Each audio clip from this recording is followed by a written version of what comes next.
وہی 3 اجزاء ہے سورۃ الانشراح کے۔ الم نشرح لک صدرک،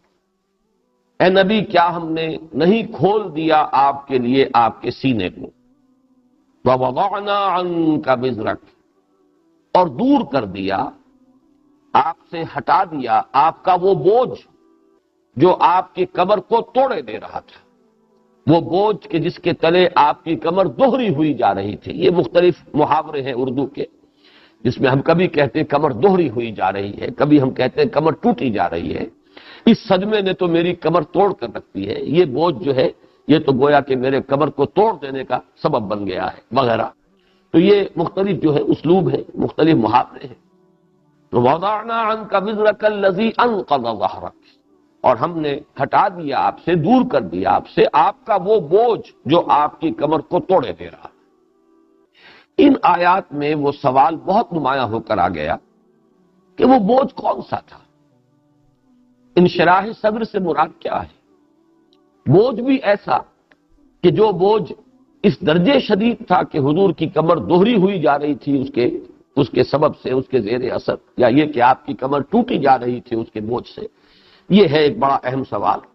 تو سب سے پہلے تو جو پہلی آیت ہے الم نشرح لک صدرک، اس کے بارے میں نوٹ کر لیجئے۔ ہمارے وہ مفسرین کے جو زیادہ تر روایات پر انحصار کرتے ہیں، ان میں سے اکثر نے اس کے ضمن میں شق صدر کے واقعات نقل کر دیے۔ شق صدر کے بارے میں روایات میں قرآن مجید میں تو تذکرہ نہیں ہے، لیکن روایات سے معلوم ہوتا ہے کہ 2 مرتبہ حضور کی حیات دنیاوی کے دوران یہ واقعہ پیش آیا کہ آپ کا سینہ چاک کیا حضرت جبرائیل علیہ السلام نے، اور آپ کا قلب مبارک نکالا اور اسے دھویا، آب زمزم سے دھویا، اور پھر وہ آپ کے سینے کے اندر واپس رکھ کر اور پھر سینہ سی دیا۔ ایک تو بالکل بچپن میں جبکہ دائی حلیمہ کے پاس تھے آپ اور کھیل رہے تھے، اور یہ واقعات ہیں، روایات ہیں، اور ان کی سند کے بارے میں اس وقت میں کوئی گفتگو نہیں کر سکتا، نہ اس بات نہ نفیت، لیکن یہ کہ بالعموم یہ روایات تسلیم کی جاتی ہیں کہ بچوں کے ساتھ آپ کھیل رہے تھے، بالکل بچپن کا دور ہے کہ دوڑے ہوئے جو ہے بچے آئے دائی حلیمہ کے پاس اور انہوں نے کہا کہ محمد کو قتل کر دیا گیا۔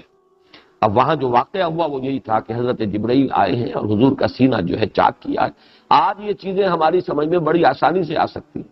آج تو جو بائی پاس کے آپریشن کر کے آتے ہیں، آپ کو ان کے سینے کے اوپر پوری وہ جو ہے سیون نظر آتی ہے کہ کس طریقے سے سینے کو چاک کر کے اور دل کی ساری اصلاح کر کے اور پھر سینہ جو ہے وہ اسی طریقے سے سی دیا جاتا ہے، اور زیادہ سے زیادہ 2-3 دن میں وہ آدمی کھڑا ہوتا ہے، چل رہا ہوتا ہے۔ آج جو سرجری یہاں تک پہنچ گئی ہے، تو آخر کوئی ایسی انہونی بات نہیں تھی کہ وہاں اللہ تعالیٰ نے اپنی خصوصی جو بھی قدرت ہے اس کا ایک ظہور اس شکل میں کیا ہو اور فرشتے نے یہ کام کیا ہو، اور یہ کہ جو بھی بشری جو بھی تقاضے ہو سکتے تھے، نفس امارہ کے جو بھی کچھ اثرات ہو سکتے تھے، ان سے گویا کہ محفوظ کر دیا گیا قلب محمدی۔ ایک تو یہ بچپن کا واقعہ کہ جب دائی حلیمہ پھر پریشان ہو کر دوڑی ہیں تو جا کر دیکھا حضور واپس آ رہے تھے، لیکن چہرہ زرد تھا، معلوم ہوتا تھا کہ کسی بڑے آپریشن سے آپ گزرے ہیں، وہ بچپن کی زندگی ہے، اور اس کے نشان بھی کہتے ہیں کہ حضور کے سینہ مبارک پر موجود تھے۔ دوسری مرتبہ کا شق صدر کا واقعہ روایات میں آتا ہے سفر معراج کے ذکر۔ جب حضور کو حضرت جبرائیل لے کر چلے ہیں معراج کے لیے تو پہلے یہ معاملہ کیا گیا ہے، اور وہاں بھی اسی طریقے سے آپ کا سینہ مبارک چاک کر کے قلب مبارک نکال کر اسے دھویا گیا۔ میں نے یہ روایات تو آپ کو سنا دی ہیں، لیکن یہ بات جان لیجئے کہ ان روایات کا کوئی تعلق شرح صدر کے ساتھ نہیں ہے،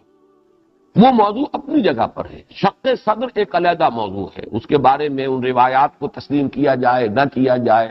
ان کی سند میں کوئی ضعف ہے نہیں ہے، یہ ایک علیحدہ بحث ہوگی۔ میں اس وقت جیسا کہ میں نے پہلے عرض کیا ہے، نہ نفین کچھ کہہ رہا ہوں نہ اس باتن کہہ رہا ہوں، اس لیے کہ ان روایات کی سند کے بارے میں نے تحقیق نہیں کی ہے۔ البتہ یہ کہ یہ بات یقینی ہے کہ یہ شرح صدر اور شق صدر یہ بالکل 2 مختلف چیزیں، ان کو آپس میں کنفیوز نہیں کرنا چاہیے۔ چنانچہ ہمارے اس جو سمجھیے کہ ماضی قریب کے جو بہت بڑے مفسر ہیں اہل سنت کے ہاں، جن کا بہت اونچا مقام ہے، علامہ آلوسی رحمۃ اللہ علیہ، تفسیر روح المعانی جو ہے اس دور میں سمجھی جاتی ہے کہ اہل سنت کے عقائد اور ان کے نظریات کی بہترین تعبیر جو ہے وہ علامہ آلوسی نے کی ہے اپنی تفسیر روح المعانی، اور بہت ضخیم تفسیر ہے۔ اس میں ان کا یہ جملہ جو ہے یہ گویا کہ فیصلہ کن ہے کہ حمل الشرح فی الآیت علی شق الصدر ضعیف عند المحققین، اس آیہ مبارکہ میں جو شرح صدر کا لفظ آیا ہے اسے شق صدر پر محمول کرنا یہ محققین کے نزدیک بہت کمزور بات ہے، ان دونوں کے درمیان کوئی ربط اور تعلق نہیں ہے۔ میں نے صرف حوالہ دیا اس لیے کہ آپ عام طور پر اگر تفسیریں اور تراجم دیکھیں گے اور حواشی اگر آپ کی نگاہ سے گزریں گے تو وہ روایات جو ہے اس سورہ مبارکہ کے ذیل میں درج کی گئی ہیں، اپنی جگہ پر وہ مضمون علیحدہ ہے، لیکن یہ کہ شرح صدر جس کا ذکر اس سورہ مبارکہ کی پہلی آیت میں ہو رہا ہے اس سے ان کا کوئی تعلق نہیں۔ اب شرح صدر سے مراد کیا ہے؟ اب چاہیے کہ ہم اس کے بارے میں غور کریں۔ شرح صدر کا جب لفظ ہم دیکھتے ہیں قرآن مجید میں تو دو آیات کے دو جوڑے ہمیں ملتے ہیں۔ ایک تو شرح صدر کا تذکرہ ہے کہ اللہ تعالیٰ اپنے نیک بندوں کو دنیا میں شرح صدر عطا کرتا ہے، ان کا سینہ کھول دیتا اسلام کے لیے، ہدایت کے لیے۔ اور شرح صدر کا مطلب کیا ہے؟ سینے میں کشادگی ہو جائے اور انسان جو ہے کوئی تنگی محسوس نہ کرے۔ مثلاً یہ کہ بہت سی باتیں جو ہیں اگر دین کی سمجھ میں نہیں آ رہی، آدمی مان تو رہا ہے سمجھ میں نہیں آ رہی، تو بھی ایک ضیق صدر کی سی کیفیت ہے۔ اور اگر انسان کو اس پر، جیسے کہ سورہ یوسف میں بیان فرمایا گیا کہ حضور سے کہا گیا کہ کہہ دیجئے قل ھذہ سبیلی ادعو الی اللہ علی بصیرۃ انا ومن اتبعنی، اگر انسان ایمان رکھتا ہو علی وجہ البصیرت تو اب یہ گویا کہ شرح صدر کی ایک کیفیت ہوگی کہ دل کھلا ہوا ہے، ہر چیز کو انسان مان رہا ہے، وہ محض ڈوگمے کی حیثیت سے، عقیدے کی حیثیت سے مجبوراً نہیں مان رہا بلکہ علی وجہ البصیرت مان رہا ہے، یہ بھی ایک شرح صدر ہے۔ اسی طریقے سے دین کے احکام ہیں، احکام شریعت ہیں، اوامر ہیں، نواہی ہیں، یہ مت کرو یہ کرو، ڈوز اینڈ ڈونٹس۔ ایک شکل تو یہ ہے کہ انسان مان رہا ہے مجبوراً، سمجھ میں تو نہیں آ رہا کہ شراب کیوں حرام کی گئی، لیکن بہرحال حرام ہے ہم بچیں گے۔ سمجھ میں تو نہیں آتا کہ آخر یہ سور کا گوشت کیوں حرام کیا گیا، لیکن حرام ہے ٹھیک ہے نہیں کھائیں گے۔ یہ بھی کیفیت جو ہے بہت غنیمت ہے، جس شخص کے اندر بھی یہ کیفیت ہے بہت غنیمت ہے۔ لیکن ایک وہ شخص ہے جسے انشراح صدر ہو چکا ہو کہ واقعتاً یہ شے حرام ہے، اب اس کے لیے جو ہے ان چیزوں کا ماننا اور ان پر عمل کرنا بہت آسان ہو جائے۔ ایک شخص وہ ہے کہ جو عوامر جو ہے، جو شریعت کے روزہ حکم ہے بھئی رکھیں گے روزہ، اب سختی جھیلیں گے، جو بھی گرمی ہے، پیاس ہے، اس کی شدت ہے، بھوک ہے، برداشت کریں گے اللہ کا حکم۔ ایک یہ کہ آدمی کو معلوم ہو کہ اس میں میری مصلحت ہے، اس میں تو میرے لیے ہی میرے پروردگار نے حکمت رکھی ہے، اس کا فائدہ یہ ہے کہ میرے اندر ضبط نفس پیدا ہوگا، میری خودی جو ہے توانا ہوگی، مضبوط ہوگی، میں اپنے حیوانی وجود پر قابو یافتہ ہو جاؤں گا۔ اب وہ روزہ رکھے گا تو وہ روزہ اسے بھاری نہیں محسوس ہوگا۔ تو شرح صدر کا ایک درجہ یہ ہے جو اللہ تعالیٰ اپنے بندوں کو عطا کر دیتا ہے کہ جس سے اسلامی عقائد، بنیادی ایمانیات، وہ بھی اس کو علی وجہ البصیرت مانتا ہے، اور اسی طریقے سے احکام شریعت بھی اسے محسوس ہوتے ہیں کہ بالکل میری فطرت کے مطابق ہے، میری عقل انہیں قبول کرتی ہے، ان میں میری مصلحت ہے، اس میں میرے اپنے فوائد ہیں۔ یہ جو شرح صدر ہے اس کا ذکر قرآن مجید میں سورہ انعام کی آیت نمبر 125 میں ہے اور سورہ زمر کی آیت نمبر 22 میں۔ چنانچہ ارشاد ہوتا ہے فَمَن يُرِدِ اللَّهُ أَن يَهْدِيَهُ يَشْرَحْ صَدْرَهُ لِلْإِسْلَامِ، اللہ تعالیٰ جس کے بارے میں ارادہ کر لیتا ہے کہ اسے ہدایت دے، اس کے سینے کو اسلام کے لیے کھول دیتا ہے۔ یہ جو سینے کا کھول دینا ہے اسلام کے لیے کہ علی وجہ البصیرت انسان کو ایمان بھی حاصل ہو اور وہ شریعت کے احکام اور اوامر و نواہی کو بھی جانتا ہو خود کے واقعتاً ان میں حکمت ہے، خیر ہے، ان کی حکمتیں اس پر واضح ہو چکی ہوں، تو گویا کہ اسے شرح صدر حاصل ہو گیا اسلام۔ یہی بات سورہ زمر میں آئی ہے افمن شرح اللہ صدرہ للاسلام فہو علی نور من ربہ، بھلا غور تو کرو وہ شخص کہ جس کے سینے کو اللہ نے اسلام کے لیے کھول دیا ہو اور وہ اپنے رب کی طرف سے ایک نور پر قائم، اسے تو باطنی بصیرت حاصل ہو گئی، اس کا سینہ منور ہو گیا، وہ جو کچھ مان رہا ہے اندھیرے میں ٹامک ٹوئیاں کرتے ہوئے نہیں مان رہا بلکہ عین روشنی کے اندر مان رہا ہے۔ اسی طریقے سے جس راستے پر چل رہا ہے وہ اندھیرے میں ٹامک ٹوئیاں کرتے ہوئے نہیں چل رہا بلکہ عین روشنی میں چل رہا ہے، جس کو کہ سورہ ملک میں فرمایا گیا افمن یمشی سویا افمن یمشی مقیما علی وجہہ اہدی امن یمشی سویا علی صراط مستقیم، ایک شخص وہ ہے کہ جو اوندھے منہ پڑا ہوا اپنے پیٹ کے بل گھسٹ رہا ہے کسی جانب کو، اور ایک شخص وہ ہے کہ جو سیدھا کھڑا ہے، اپنی منزل سامنے ہے اس کے، دیکھ رہا ہے کہ مجھے وہاں جانا ہے اور وہ ادھر جا رہا ہے۔ ان دونوں کے درمیان زمین و آسمان کا فرق۔ تو یہ دو آیات ہیں جو اس شرح صدر سے بحث کرتی ہیں کہ جن کی تو ہمیں بھی ہر وقت اللہ سے دعا کرنی چاہیے۔ یہ دعا بارہا آپ نے میری دعاؤں میں، نماز کے بعد کی دعاؤں میں سنی ہوگی، اللہم نور قلوبنا بالایمان واشرح صدورنا للاسلام۔ اے اللہ ہمارے دلوں کو نور ایمان سے منور فرما دے اور ہمارے سینوں کو اسلام کے لیے کھول دے۔ ایک شرح صدر یہ ہے، اور یہ جوڑا ہے آیتوں کا، سورہ انعام کی آیت نمبر 125، سورہ زمر کی آیت نمبر 22۔ دوسرا جوڑا وہ ہے کہ جو اس آیہ مبارکہ پر مشتمل ہے۔ یہاں تو اللہ تعالیٰ اپنے احسان کے طور پر ذکر کر رہے ہیں، محمد صلی اللہ علیہ وسلم کیا ہم نے آپ کا سینہ کھول نہیں دیا؟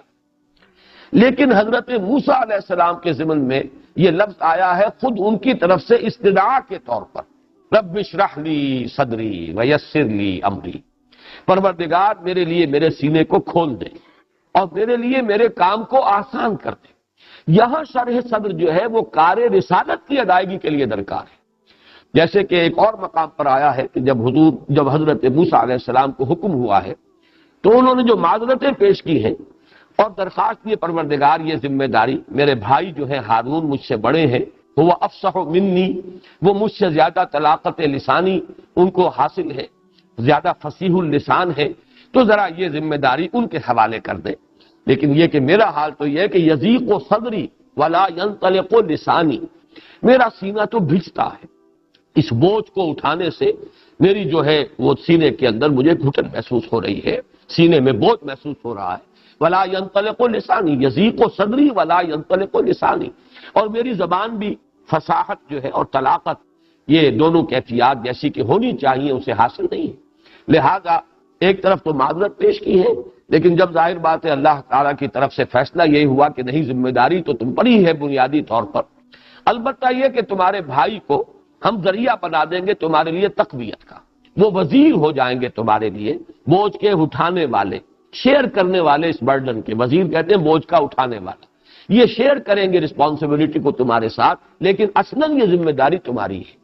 تو پھر جو دعا ہوئی ہے وہ یہ ہے، رب اشرح لی صدری ویسر لی امری، اے رب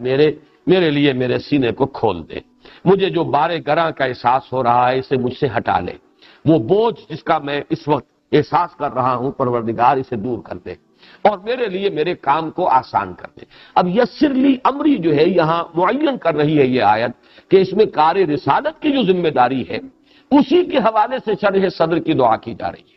تو گویا کہ شرح صدر کے قرآن مجید میں اگر ہم جو یہ لفظ اور اصطلاح آئی ہے اگر اس کا استقصاء کرتے ہیں تو دو درجے ہوئے،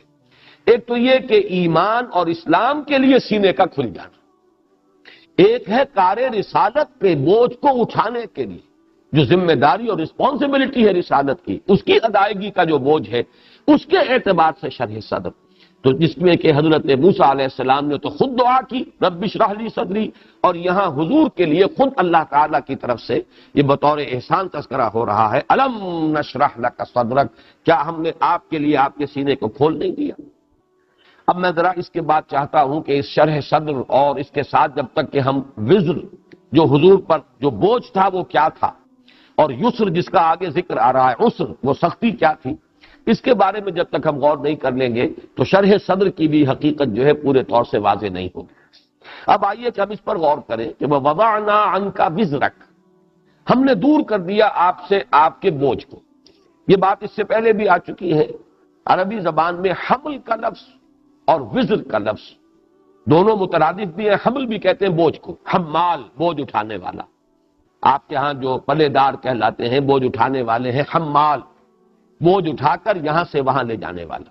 اور وزر بھی کہتے ہیں بوجھ کو، لا تذر وازرۃ وزر اخری، کوئی اٹھانے والی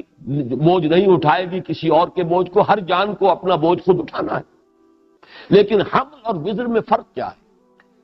حمل کہتے ہیں اس بوجھ کو جو اگرچہ بوجھ تو ہے لیکن اس کو لے کر انسان چل سکتا، حمال وہی ہے جو بوجھ اٹھا کر لے کر چل رہا ہے، ایک جگہ سے دوسری جگہ منتقل کر رہا ہے، یعنی وہ طاقت سے باہر نہ ہو، وہ حمل کہلائے گا۔ اور وزر وہ ہے کہ جو ناقابل برداشت ہو جائے، جس کے نیچے کوئی دب کر رہ جائے، جس کے بوجھ کو وہ نہ اٹھا پا رہا ہو اور اس کا تحمل نہ کر رہا ہو،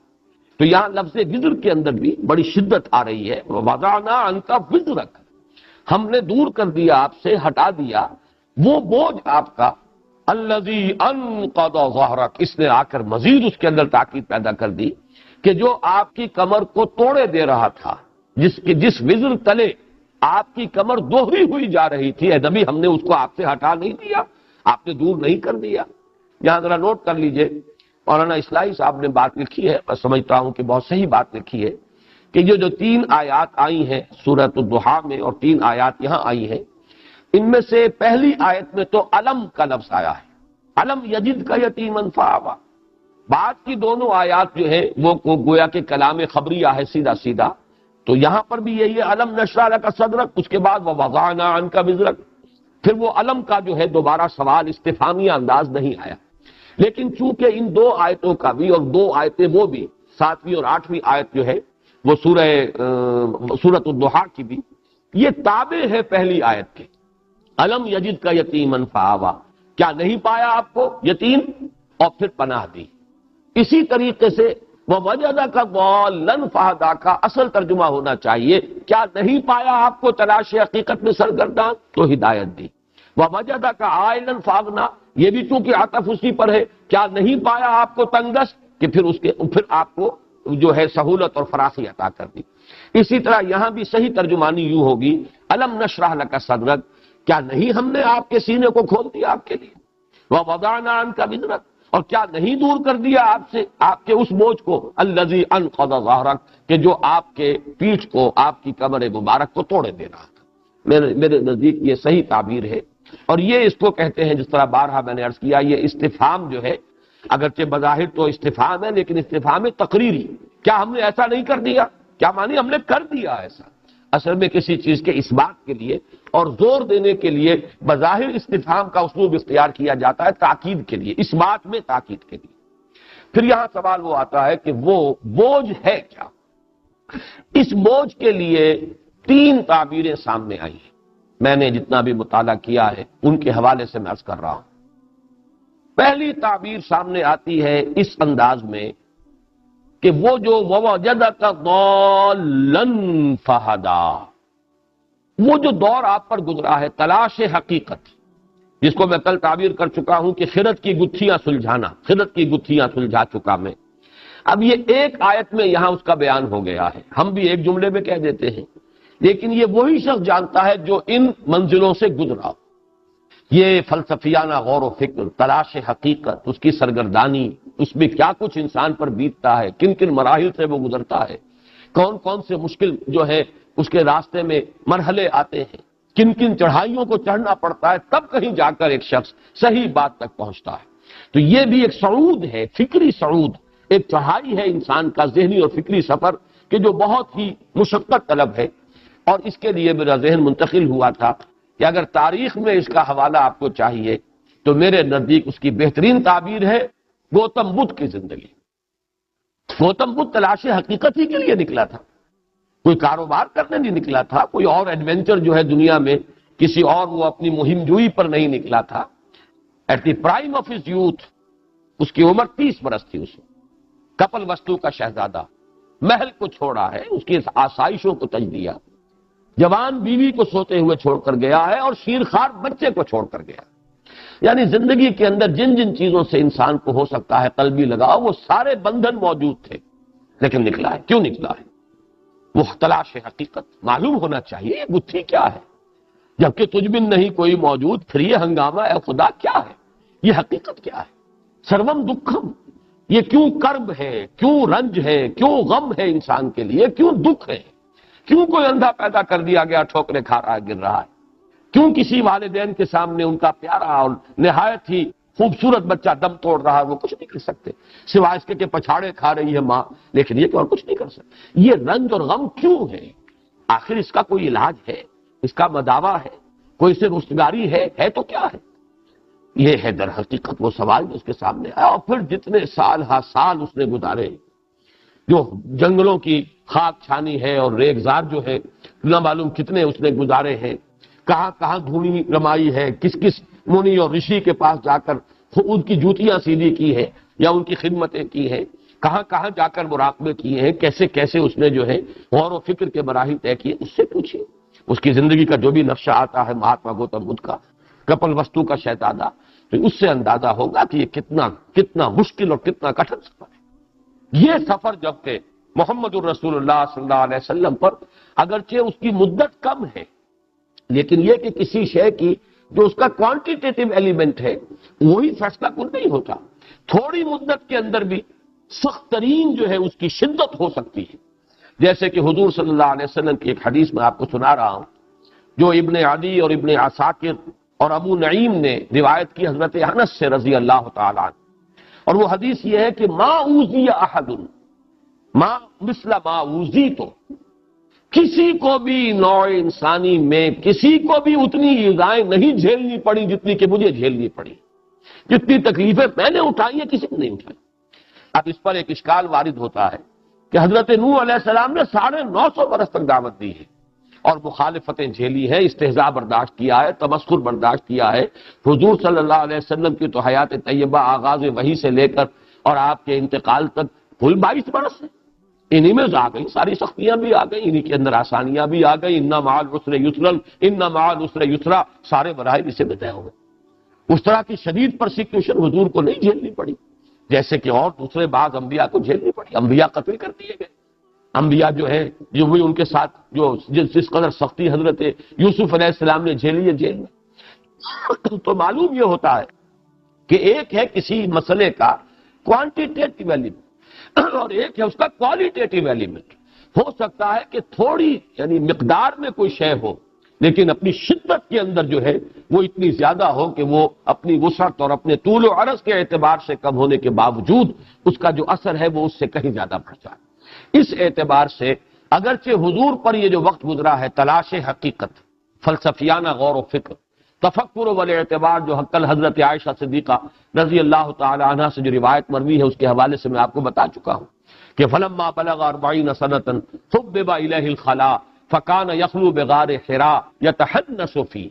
جب 40 برس کے لگ بھگ آپ کی عمر ہوئی تو خلوت گزینی آپ کو محبوب کر دی گئی، آپ غار حراء میں جا کر خلوت گزین ہوتے تھے اور وہاں پر آپ عبادت کرتے تھے۔ اب عبادت کیا ہے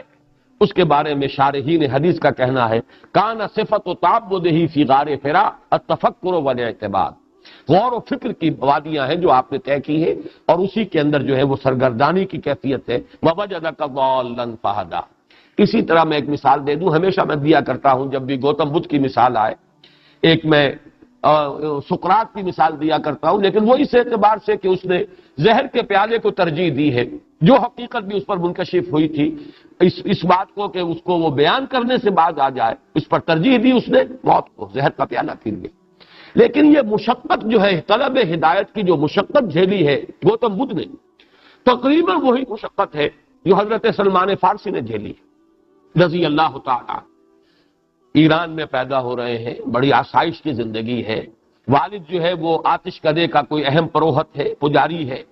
گویا کہ اس ریلیجس ہائرارکی میں اونچے مقام پر فائز ہے، لیکن یہ کہ فطرت جو ہے وہ ابا کر رہی ہے کہ اپنے ہاتھ سے ہم اس میں ایندھن ڈالتے ہیں، آگ میں ہم جلاتے ہیں تو جلتی ہے، ایندھن ڈالیں تو یہ جاری رہتی ہے اور اسی کے آگے ہاتھ جوڑ کر کھڑے ہو جائیں۔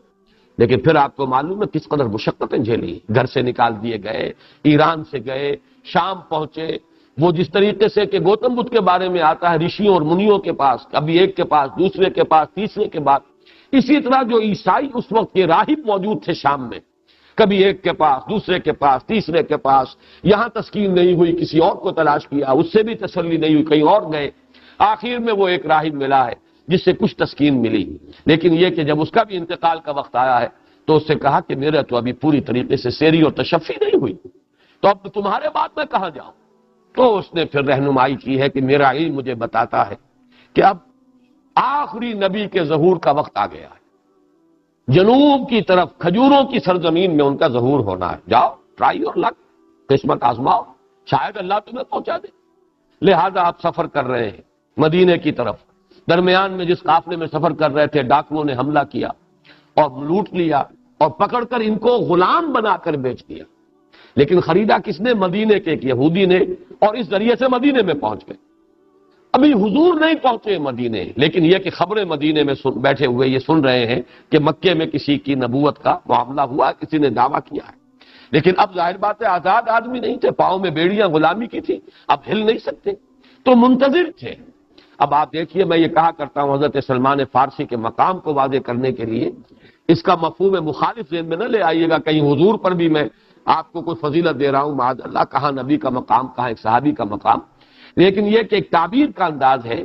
کہ باقی لوگوں کے معاملے میں تو آپ کہتے ہیں نا کہ انسان جو ہے پیاسا کنویں کے پاس چڑھ کر جاتا ہے، کنواں تھوڑا ہی آتا ہے پیاسے کے پاس۔ یہاں محمد الرسول اللہ آئے ہیں مدینہ منورہ، پیاسا یہاں بیٹھا ہوا تھا سلمان فارسی، لیکن کن کن وادیوں کے اندر اس نے جو ہے جو اپنی دشت پیمائی کی تھی، کن کن کٹھن مراحل میں سے گزرا تھا، اللہ تعالیٰ نے گویا پیاسے کے پاس کنویں کو بھیجا ہے کہ محمد الرسول اللہ صلی اللہ علیہ وسلم مدینے میں پہنچے۔ یہ بھی ایک تعبیر کی گئی ہے کہ اصل میں الم نشرح لک صدرک، اس سے مراد یہی ہے کہ یہ جو آپ کو تلاش حق کی سرگردانی تھی اور وہ جو ایک بڑا کٹھن مرحلہ آپ پر گزر رہا تھا، آپ جو کچھ مشاہدہ کر رہے تھے اس کے اعتبار سے، یہ دوسرا پہلو میں عرض کر دوں اس میں، تو یہ جو پہلا پہلو میں نے عرض کیا ہے اس کے اعتبار سے گویا کہ وَوَجَدَكَ ضَالًّا فَهَدَىٰ، یہ گویا کہ اس کے ساتھ اس کا تعلق ہوگا، یہ بوجھ تھا، یہ سختی تھی جو آپ پر گزری ہے، جس سے کہ اللہ تعالیٰ نے یہاں ہدایت دی، وَوَجَدَكَ ضَالًّا فَهَدَىٰ، اسی کو تعبیر کیا گیا الم نشرح لک صدرک ووضعنا عنک وزرک۔ ایک تو یہ تعبیر ہے۔ دوسری تعبیر یہ کی گئی ہے کہ نبی اکرم صلی اللہ علیہ وسلم جو کہ سلیم الفطرت انسان تھے، سلیم نہیں اسلم تھے فطرت کے اعتبار سے، سب سے بڑھ کر سلیم الفطرت انسان، اخلاق کی بلندیوں پر فائز، وَإِنَّكَ لَعَلَىٰ خُلُقٍ عَظِيمٍ۔ تو اپنے ماحول کا جب آپ مشاہدہ کرتے تھے کہ کس پستی میں انسان اس وقت پڑا ہوا ہے، کیا عقائد کی پستی ہے، کہاں اپنے ہاتھوں سے بت تراش کر انہیں پوجا جا رہا ہے، کہیں کچھ اور ہو رہا ہے، ظلم ہو رہے ہیں، ستم ڈھائے جا رہے ہیں غلاموں کے اوپر، ہر طاقتور جو ہے کمزور کو دبا رہا ہے، خون چوس رہا ہے، یہ سارا کچھ جو ہو رہا ہے، پھر فحاشی ہے، بے حیائی ہے، یہ ساری چیزیں جو ہیں اس کو دیکھ کر بھی ایک کڑھن، طبیعت کے اندر کڑھن کی ایک کیفیت جو ہے، رنج اور صدمہ، یہ بھی وہ بوجھ ہے کہ جو نبی اکرم صلی اللہ علیہ وسلم کے اعصاب پر اثر انداز ہو رہا تھا۔ اس کا اگر آپ جوڑ ملائیں گے تو جو اگلا جوڑا آ رہا ہے سورتوں کا، سورۃ التین اور سورۃ العلق، ان کا مرکزی مضمون یہی ہے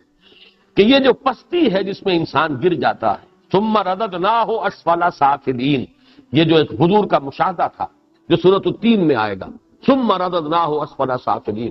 اور یہی معاملہ آئے گا سورۃ العلق میں، کلا ان الانسان لیطغی، یہ طغیانی، سرکشی، تعدی، ظلم، دست درازی، انسان اس پر آمادہ ہو ہی جاتا ہے۔ کیوں ہو جاتا ہے اور اس سے بچاؤ کا راستہ کیا ہے، یہ سورہ علق جب پڑھیں گے تب اس پر ہم تفصیل سے غور کریں گے۔ اس وقت میں صرف یہ جو ایک دوسرا احتمال ہے، اگر اس کو ہم مانیں تو اس سے تعلق جو ہے جڑ جائے گا اس سورہ مبارکہ کی ان آیات کا، سورۃ التین کی آیت سے، ثم رددناہ اسفل سافلین۔ اے محمد، آپ کا مشاہدہ غلط نہیں ہے، واقعتاً انسان جب گرتا ہے تو نیچے والوں میں سب سے نیچے چلا جاتا ہے، یہ پھر حیوانیت کی سطح پر بھی نہیں رہتا، حیوانوں سے بھی گر جاتا ہے۔ اس میں درندگی آتی ہے تو یہ بھیڑیے کو مات کر دیتا ہے، اس میں شہوت پرستی آتی ہے تو یہ سور سے آگے نکل جاتا ہے، اس میں اگر کہیں ہرس آتی ہے تو بندروں کو پیچھے چھوڑ جاتا ہے، اس میں کینہ آتا ہے تو اونٹ کا کینہ، شتر کینہ تو کچھ بھی نہیں ہے جو کینہ جو ہے انسان کے اندر آتا ہے، اس میں حسد کی آگ بھڑکتی ہے تو کوئی بھی شاید حیوانات میں سے نہ ہو جس میں وہ حسد ہو جو اس میں ہے۔ تو واقعہ یہ ہے جیسے کہ دوسری جگہ پر فرمایا گیا اولئک کالانعام بل هم اضل، یہ چوپایوں کے اور حیوانوں کے معنی نہ بلکہ ان سے بھی گئے گزرے۔ تو یہ مشاہدہ آپ کا غلط نہیں ہے، لیکن اس تصویر کا دوسرا رخ بھی ہے، وہ دوسرا رخ ہے جو سورۃ التین میں آئے گا۔ اسی طرح ظلم، زیادتی، یہ جو آپ کا مشاہدہ صحیح ہے، ان الانسان لیطغی، یہ بات آپ کا مشاہدے کے درجے میں، یہ بات غلط نہیں ہے، البتہ کیوں ہے اور اس سے رستگاری کیا ہے، اس سے کیسے انسان جو ہے نجات پا سکتا، یہ سورہ علق میں آئے۔ تو یہ گویا کہ دوسرا احتمال ہے۔ اب تیسرا احتمال، اور یہ کافی قوی احتمال ہے میرے نزدیک، کہ در حقیقت سورۃ الضحیٰ کے ساتھ جو تعلق ہے سورۃ الانشراح کا، اگر ان کو دونوں صورتوں کو بیک وقت رکھا جائے تو وہ جو قلق آپ کو تھا فطرت وحی کی وجہ سے جو آپ پر وہ آج کل کی اصطلاح کے اعتبار سے قبض کی کیفیت، صوفیہ کی اصطلاح میں، اور یوں سمجھیے کہ ایک نوع کی ڈپریشن کی کیفیت تھی کہ جو آپ پر طاری ہو گئی تھی، جس میں یہاں تک کی شدت بھی تھی کہ آپ اپنے آپ کو پہاڑ سے نیچے گرا دینے کے بارے میں سوچتے تھے، یہاں تک بھی کیفیت ہوئی، آپ کا اعصابی اضمحلال اس درجے کو پہنچ گیا کہ آپ مسلسل کئی رات اٹھ نہ سکے تہجد کے لیے، درحالے کہ حکم تھا قم اللیل الا قلیلا نصفہ او انقص منہ قلیلا اور زد علیہ ورتل القرآن ترتیلا۔ اور پھر یہ کہ آپ کا وہ صدمہ اس اعتبار سے، اور یہ گمان، اس قصد و ہزار بدگمانی کہ شاید میرے رب نے مجھے چھوڑ دیا ہے، شاید اس کی عنایتیں میرے شامل حال نہیں رہی، تو یہ جو قبض ہے اس سے جب بست ہوا، وہی ہے جو تعبیر کیا جا رہا ہے الم نشرح لک صدرک ووضعنا عنک وزرک الذی انقض ظہرک۔ تو میں کل بھی بیان کر چکا ہوں قاضی ثناء اللہ پانی پتی رحمۃ اللہ علیہ کے حوالے سے کہ انہوں نے فرمایا ہے کہ جب بھی کسی انسان کو قبض کی کیفیت سے سابقہ ہو،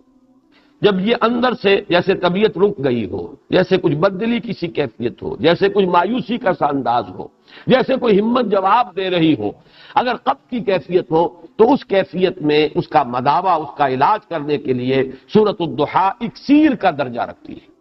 اس کی بڑی تاثیر ہے۔ اور اس میں اب اضافہ کر رہا ہوں آج کہ میرا اپنا یہ ذوق ہے، میرا اپنا یہ معمول ہے، یہ سائیکل آتے ہیں مجھ پر بھی، یہ کبھی ایک انشراح کی سی کیفیت، کبھی انقباض کی سی کیفیت، کبھی مایوسی کی سی کیفیت۔ میں نے بار عرض کیا ہے کہ کبھی حالت یہ طاری ہو جاتی ہے کہ پاکستان کے مستقبل سے بالکل مایوسی ہو جاتی ہے، محسوس ہوتا ہے شاید ہم تباہی کے بالکل کنارے، گڑھے کے کنارے تک پہنچ چکے اور کوئی راستہ بچاؤ کا ہے نہیں، جس درجے پستی میں یہ معاشرہ ہمارا گر چکا ہے اور جس درجے جو ہے کیوس ہمارے ہاں موجود۔ لیکن پھر کبھی ایسا ہوتا ہے کہ امید کچھ بننے لگتی ہے، کچھ حالات میں کوئی روشنی کی کرن نظر آتی ہے، یا وہ چیزیں جو ماضی کے حوالے سے میں کہا کرتا ہوں 400 برس کی تاریخ، یہ جو اشارے ہیں، پھر توجہ ان کی طرف زیادہ منعطف ہو جاتی ہے۔ تو اصل میں یہ تبدیلی داخلی ہوتی ہے، خارج کے اثرات اس پر نہیں ہوتے، انسان کی داخلی کیفیت کے اندر یہ یوں سمجھیے کہ ایک ابھار اور یا ایک جو ہے نیچے اور گراوٹ کی کیفیت، یہ جو کیفیات ہے یہ داخلی ہے، اس میں جو ہے اپ اینڈ ڈاؤن آتا ہے۔ اس میں میرا یہ معمول ہے کہ جب بھی یہ کیفیت ہوتی ہے، ویسے بھی یہ بھی میں عرض کر رہا ہوں میرے معمولات میں سے ہے کہ میں ظہر کی نماز میں ہمیشہ فرض میں پہلی رکعت میں سورۃ الضحیٰ اور دوسری میں سورۃ الانشراح، یہ میرے معمولات میں سے ہے۔ پھر یہ کہ جب خاص طور پر وہ ڈپریشن کی کیفیت ہوتی ہے، مایوسی کی، بددلی کی، قبض کی، تو سورۃ الضحیٰ کا میں ورد کرتا ہوں۔ اور پھر جب کیفیت مجھے محسوس ہوتی ہے کہ اب کچھ اللہ نے اس سے نکال دیا ہے تو الم نشرح لک صدرک، اور اس کے ساتھ شکر، پروردگار یقیناً تو نے مجھے پھر وہ انشراح عطا کر دیا ہے، پھر اس اندھیرے سے نکال دیا ہے، پھر وہ بددلی کی کیفیت جو ہے اس کو ہٹا دیا ہے، تو اس پر ایک شکر کے جذبے کے ساتھ، جذبہ تشکر کے ساتھ الم نشرح لک صدرک ووضعنا عنک وزرک، یہ گویا کہ یہ ہدیہ تشکر اللہ کے جناب میں پیش کرنے کے لیے بہترین یہ آیات ہیں کہ جو سورۃ الانشراح میں نازل ہوئی۔ تو میرے نزدیک ایک صورت یہ ہے، آج میں تھوڑا سا اضافہ کر رہا ہوں، جو کل میں نے یہ سائیکل کا تذکرہ کیا تھا، تو ہمارے اس دنیا میں ایک سائیکل اور بھی چلتا ہے۔ جن حضرات کو جغرافیہ جو پڑھا ہوگا کہیں 9ویں 10ویں میں وہ کچھ یاد ہو تو وہ ذرا ذہن میں تازہ کریں۔ ہماری زمین جھکی ہوئی ہے 66 درجے کے زاویے پر، جس کا نتیجہ یہ نکلتا ہے کہ جب یہ سورج کے گرد خود چکر لگاتی ہوئی سورج کے گرد چکر لگا رہی ہے، یہ زمین، یہ فضا کی رقاصہ کے مانند ہے، یہ زمین، یہ فضا کی رقاصہ آدم نو کے انتظار میں ہے۔ احمد ندیم قاسمی نے کبھی کوئی غزل کہی تھی، شعر بڑا پیارا ہے یہ زمین، یہ فضا کی رقاصہ آدم نو کے انتظار میں ہے، کوئی نیا آدم آئے، یہ آدم تو بڑا بوسیدہ ہو گیا، فرسودہ ہو گیا، بہت پستیوں میں گر گیا، اب تو کوئی اور آدم چاہیے جو ذرا بلند ہمت آدم ہو، ایک ایسا انسان آئے دنیا میں جس کے اندر عظیمت ہو، پختگی ہو۔ خیر وہ ایک شعر کے حوالے سے عرض کر رہا ہوں۔ تو سورج جو ہے وہ کبھی آپ کو معلوم ہے کہ وہ جاتا ہے خط سرطان، پھر وہ نیچے اترتا ہے، پھر خط استوا کو کراس کرتے ہوئے پھر جاتا ہے خط جدی تک، پھر وہ ابھرنا شروع کرتا ہے، پھر وہ ایکویٹر کو، خط استوا کو کراس کرتا ہے۔ ایک سال میں ایک سائیکل پورا ہوتا ہے، گویا کہ ایک مرتبہ وہ شمال میں جاتا ہے خط استوا سے اور خط سرطان تک پہنچ گیا، پھر اس کی وہ جنوب کی طرف ڈائریکشن شروع ہوتی ہے، اور پھر وہ ایکویٹر کو کراس کرتا ہوا وہ خط جدی تک پہنچ جاتا ہے، پھر وہاں سے کھڑا ہوتا ہے، پھر وہ اوپر جاتا ہے۔ تو یہ سائیکلز جو ہیں، جو میں نے کہا انسان کے اپنے اندر بھی اس کی باطنی کیفیات، اس کی نفسیات میں بھی یہ سائیکلز آتے ہیں۔ البتہ ڈگریز کا فرق ہے۔ جو کم حساس قسم کے لوگ ہیں، جو زیادہ جو صرف حیوانیت کی سطح پر زندگی بسر کر رہے ہیں، حیوانوں میں یہ نہیں ہوتا، لیکن یہ کہ انسانوں میں جو حیوانیت کے قریب ہوں گے بے حس قسم کے لوگ، ان میں یہ جو اپ اینڈ ڈاؤن ہے یہ بہت کم ہوگا، نہ ہونے کے برابر۔ جو زیادہ حساس ہے ان میں اس کا ایمپلیٹیوڈ جو ہے بڑھ جائے گا، اونچائی بھی اور نیچائی بھی، لیکن ایک حد تک رہے تو انسان نارمل ہے۔ اس کے لیے در حقیقت یہ تشبیہ ذہن میں آئی تھی کہ سورج اگر خط سرطان سے اوپر چلا جائے اور اگر وہاں سے بھی ورٹیکل جو شعاعیں ہیں وہ پڑنے لگے قطب شمالی کی طرف، تو سمجھ لیجئے کہ دنیا ختم ہو جائے گی۔ اتنا برف پگھلے گا کہ پورا گلوب جو ہے فلڈ ہو جائے گا، پانی سے فلڈڈ ہوگا پورا۔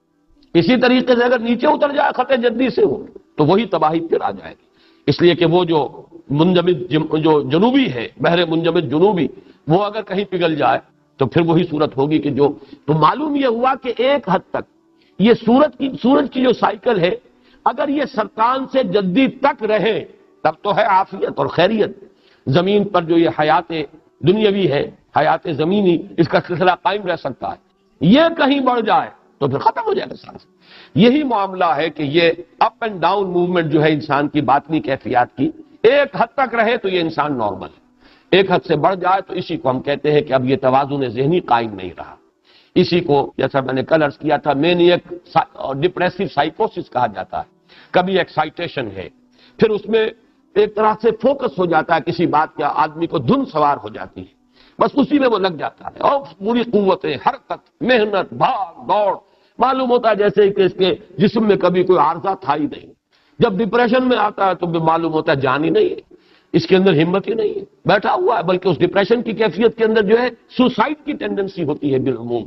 تو یہ کیفیات جو ہیں، جب نبی اکرم صلی اللہ علیہ وسلم اس قبض سے نکلے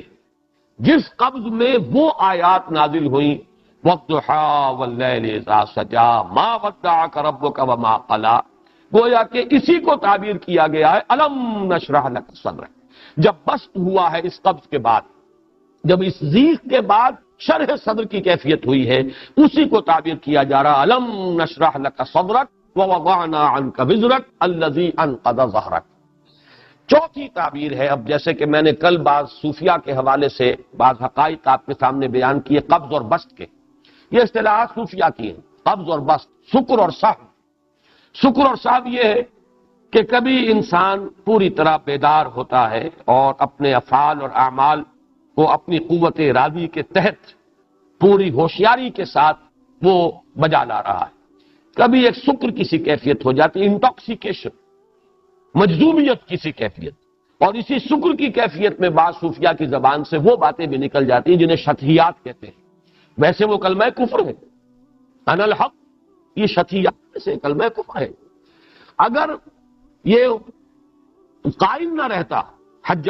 حلات اس پر، اگر قائم نہ رہتا اور کہتا کہ ٹھیک ہے یہ میرے ایک شکر کی کیفیت تھی، شطحیات میں سے ہے، تو اس کی جان بچ جاتی، لیکن وہ جم گیا اور اس پر اس نے صحت کی کیفیت میں بھی اس کا اقرار کیا، لہذا قتل کر دیا گیا، کلمہ کفر ہے۔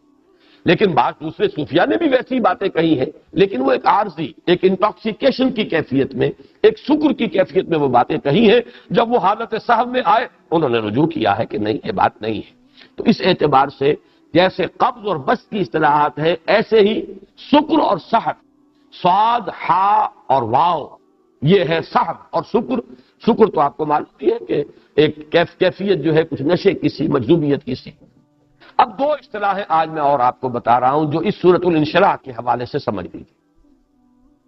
ایک ہے عروج اور نزول کی اصطلاحات، اور ایک ہے سیر الی اللہ، سیر فی اللہ، سیر عن اللہ باللہ۔ اب یہ تینوں کی ذرا وضاحت کرنی ہوگی، اس لیے کہ صوفیہ یہ کہتے ہیں کہ یہ بوجھ جو تھا محمد پر صلی اللہ علیہ وسلم، جس کا اس درجے میں تذکرہ کیا جا رہا ہے کہ وہ آپ کی کمر کو توڑے دے رہا تھا، یہ بوجھ ظاہر بات ہے کہ کسی خارجی کیفیت کا نہیں ہے۔ زمانہ نزول بالکل آغاز ہی کا ہے، ابھی وہ پرسیکیوشن شروع ہوا ہی نہیں۔ زیادہ سے زیادہ کسی نے یہی کہہ دیا ہوگا نا کہ کوئی جن کا سایہ ہو گیا ہے، معلوم ہوتا ہے کوئی بدروح شاید آ گئی ہے، یا کوئی آپ کا جو ہے عارضہ ہو گیا ہے خلل دماغی کا، اس کے آگے کوئی بات ابھی نہیں تھی۔ اس کو اتنا قرار دینا کہ اس کی وجہ سے الذی انقض ظہرک، جو آپ کی پیٹھ کو توڑے دے رہا تھا، یہ بات جو ہے وہ اس کے ساتھ مناسبت نہیں رکھتی۔ لفظ بھی سمجھ لیجئے، یہ انقضا جو ہے اس کا عام ترجمہ تو یہ توڑ دینے والی شے، نقیض توڑ دینے والی شے، اسی لیے نواقض وضو کہلاتے ہیں وہ چیزیں جن سے وضو ٹوٹ جاتے ہیں، نواقض وضو۔ نقض غزل میں نے جو ایک مضمون لکھا تھا، جی کسی جماعت کی شیرازہ بندی، جیسے قرآن مجید میں آیا ہے وَلَا تَكُونُوا كَالَّتِي نَقَضَتْ غَزْلَهَا مِن بَعْدِ قُوَّةٍ أَنْكَاثًا، اس عورت کے مانند نہ بنو جس نے بڑی محنت سے سوت کاٹا اور پھر اس کے ٹکڑے ٹکڑے کر دیے، ریزہ ریزہ کر دیا۔ تو نقص کے معنی توڑنا، توڑ پھوڑ دینا، ٹکڑے ٹکڑے کر دینا۔ لیکن اصل میں لغت میں جو اس کی بنیاد ہے وہ جان لیجئے، اونٹ کے اوپر پالان ہوتا ہے، جیسے گدھے کے اوپر بھی آپ کو سامان لادنا ہے تو پہلے آپ کاٹھی رکھتے ہیں، اس کے اوپر پالان اسے کہتے ہیں۔ اب وہ پالان پر آپ بوجھ ڈال رہے ہیں، ایک حد تک تو وہ پالان سہار جاتا ہے، ایک وقت آتا ہے کہ بوجھ کی وجہ سے اس کی چولیں جو ہے چرچرانے لگتی ہیں، ان میں آواز آنے لگتی ہے، معلوم ہوتا کہ بس بھائی اب یہ جو ہے پالان ٹوٹ جائے گا۔ اس آواز کو نقیص کہتے ہیں۔ یہ گویا کہ آپ کے لیے ایک وارننگ ہے، ریڈ سگنل ہے کہ بس اس سے زیادہ نہیں، ورنہ یہ پالان ٹوٹ جائے گا۔ تو گویا کہ کمر پر اتنا بوجھ پڑ رہا تھا کہ اس میں سے چرچراہٹ کی آواز گویا کہ آ رہی ہے محمد الرسول اللہ صلی اللہ علیہ وسلم پر، اتنا بڑھ۔ اب یہ بوجھ خارجی حالات کا یا فزیکل کوئی دباؤ جو ہے اس سے اس شدت کی کوئی توجیہ ممکن نہیں۔ لہذا صوفیاء نے جو تعبیر کیا وہ یہ ہے کہ اصل سبب اس کا یہ ہے کہ آپ عروجی کیفیت سے نزول کی طرف لوٹائے جا رہے تھے، یا سیر فی اللہ کا اونچا مقام تھا جس سے آپ کو اترنے کا حکم دے دیا گیا تھا، سیر عن اللہ الی اللہ یا سیر عن اللہ باللہ کے لیے۔ ان اصطلاحات کو میں چاہتا ہوں آج سمجھ لیں، چاہے کوئی شخص جو ہے اس میدان میں کوئی قدم رکھنے کا ارادہ رکھتا ہو نہ رکھتا ہو۔ میرا اپنا مزاج بھی جو ہے میں عرض کیے دیتا ہوں کہ جہاں تک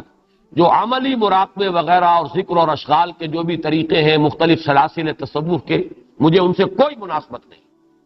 میں تو سلوک محمدی کا قائل ہوں،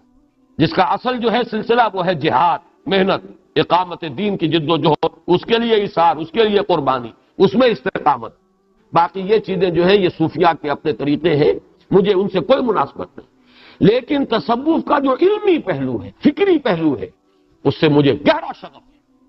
اس کا اللہ کے فضل و کرم سے پورا ادراک اور شعور بھی مجھے حاصل ہے، پوری گہرائی کے اندر میں اس کو سمجھتا ہوں، اور میری ذہنی اور قلبی اور نفسیاتی مناسبت اس کے ساتھ ہے۔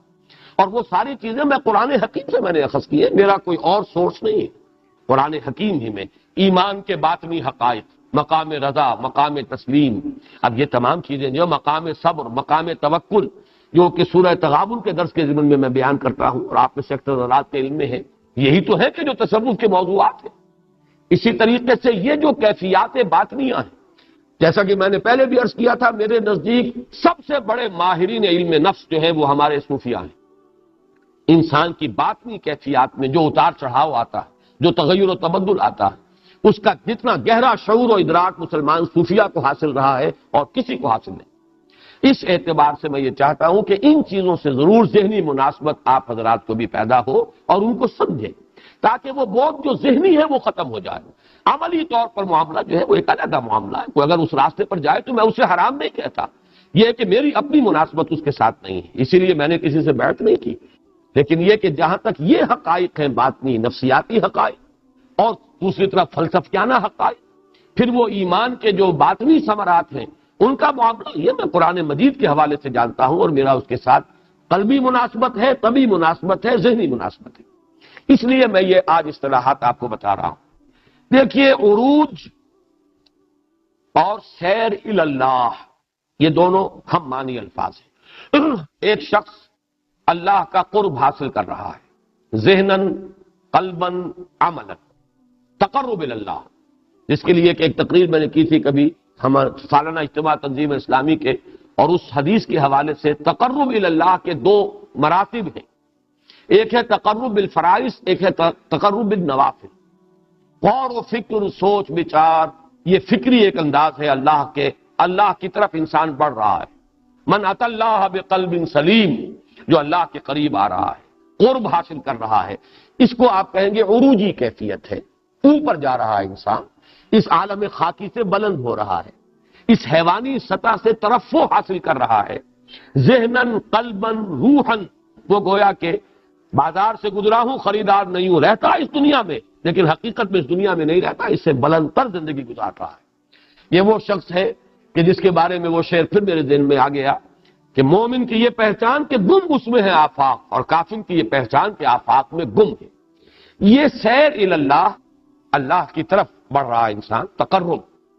وہ یہ تقرب جو ہے یہ کوئی فزیکل نہیں ہوتا کہ آپ یہاں سے 2 میل اوپر ہو گئے تو اللہ سے قریب تر ہو گئے، یا اگر 1000 میل اوپر خلا میں چلے گئے تو اللہ سے اور قریب تر ہو گئے۔ یہ فزیکل ایلیمنٹ نہیں ہے، یہ نفسیاتی اور قلبی اور روحانی کیفیات ہے تقرب کے مراحل۔ اس کو آپ عروج بھی کہیں گے اور سیر اللہ۔ پھر ایک درجہ آتا ہے، کیونکہ سیر پہ میں نے 3 لفظ استعمال کیے، سیر اللہ، سیر فی اللہ، اور پھر سیر عن اللہ باللہ یا اللہ، یہ میں بعد میں بیان کروں گا۔ لیکن عروج اور نزول ان کے درمیان کوئی وقفہ نہیں ہے، لیکن یہ کہ جو درمیانی وقفہ ہے اس کو سمجھیے سیر فی اللہ۔ سیر فی اللہ کیا ہے؟ اللہ کی معرفت حاصل ہو گئی، اب اللہ کے ساتھ ذہنی، قلبی، روحانی رشتہ استوار ہے، اب آدمی نہیں چاہتا کہ اس رشتے کے اندر کہیں کوئی خلل واقع ہو، کوئی دنیاوی مصروفیت حائل ہو جائے، کوئی توجہ کسی اور طرف منعطف ہو جائے۔ یہ تو ظاہر بات ہے کہ انہی کو اندازہ ہو سکتا ہے کہ جن کو اس کی کوئی کیفیت و چاشنی کبھی میسر آئی ہو، اس میں کیا لذت ہے۔ اب دیکھیے ایک حدیث میں آپ کو سنا رہا ہوں، ویسے تو یہ کہ وہ حدیث تو بہت عام ہے، لی مع اللہ وقتن، میرا اللہ کے ساتھ ایک خاص وقت بھی ہوتا ہے۔ اب ہم کیا سمجھیں گے وہ خاص وقت کون سا ہوتا ہے اور اس کی کیفیات کیا ہوتی ہے؟ یا جیسے آپ نے فرمایا ابھی تو عند ربی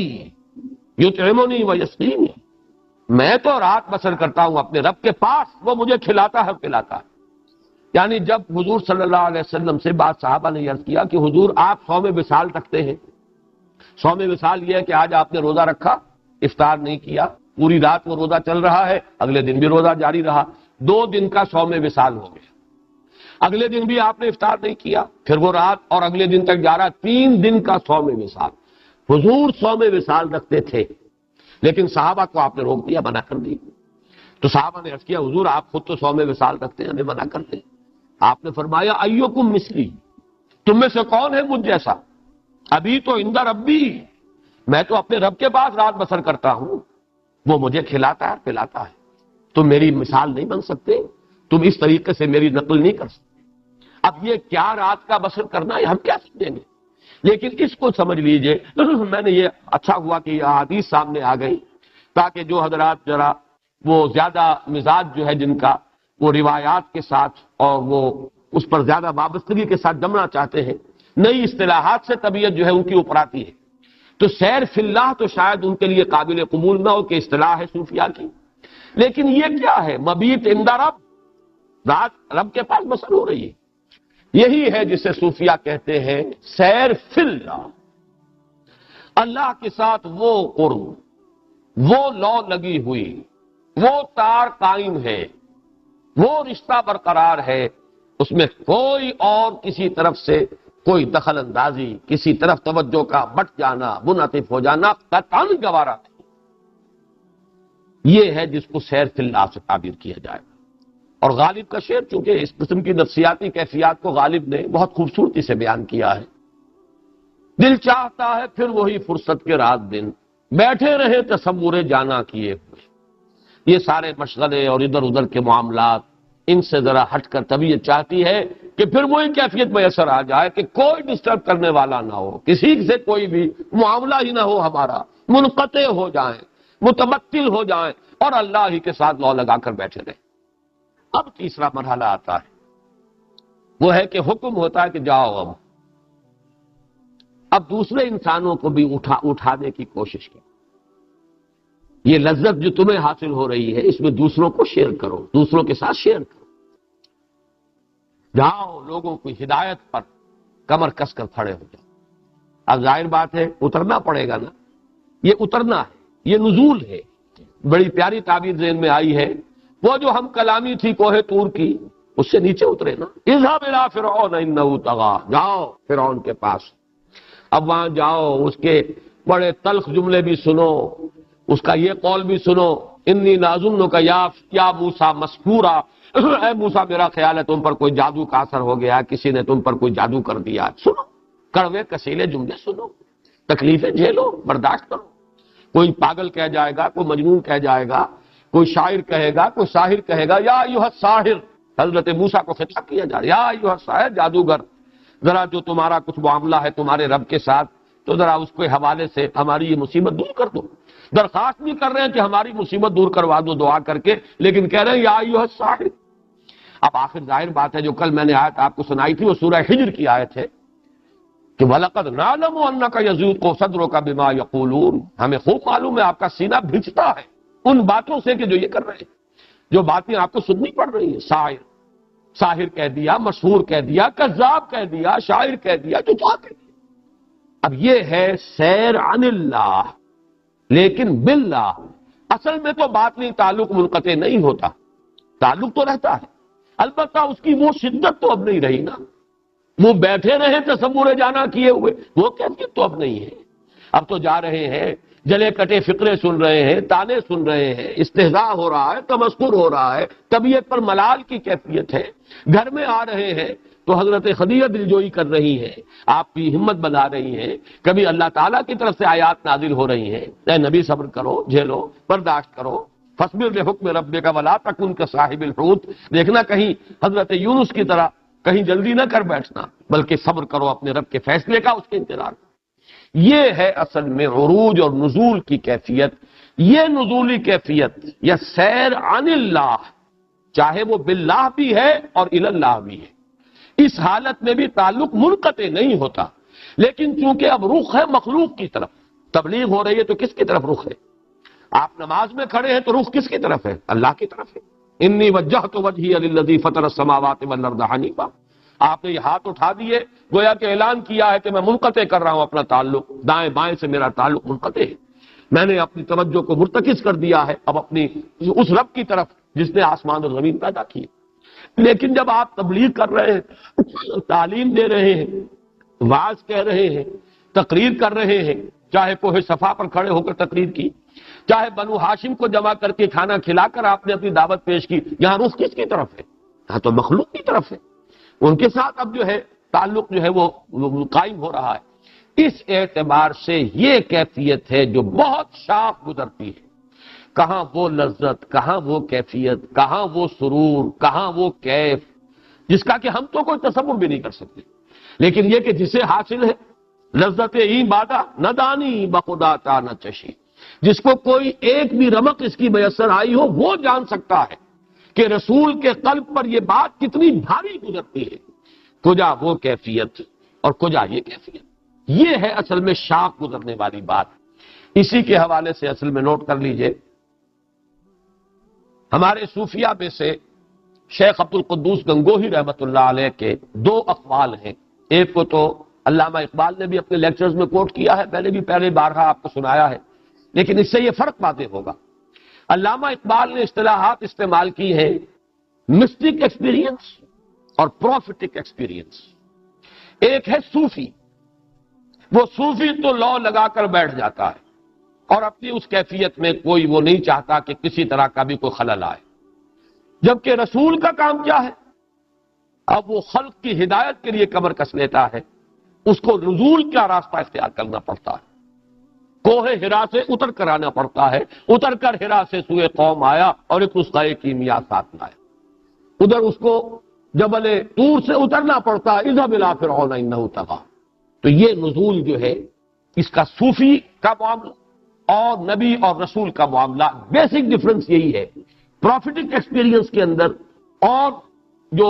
مسٹک ایکسپیرینس ہے علامہ اقبال کی اصطلاح میں، اور انہوں نے قول نقل کیا ہے شیخ عبد القدوس گنگوہی رحمۃ اللہ علیہ کا، فارسی میں بھی یہ قول آتا ہے، انہوں نے اس کا ترجمہ دیا ہے، محمد عربی بالائے آسمان رفت و باز آمد، بخدا اگر من رفت میں باز نہ آمد میں۔ محمد عربی تو آسمان کے اوپر گئے، سدرۃ المنتہا تک چلے گئے، اس قدر قرب حاصل ہو گیا، پھر واپس آ گئے۔ خدا کی قسم اگر کہیں میں پہنچ جاتا کبھی واپس نہ آتا۔ یہ فرق ہے۔ اس عروج کے بعد اب یہ نزول جاؤ در در کی خاک چھانو، جاؤ لوگوں کے فکرے سنو، جلے کٹے، استہزاء برداشت کرو، پائے مبارک لہو لہان کرواؤ، جاؤ طائف کی وادی میں۔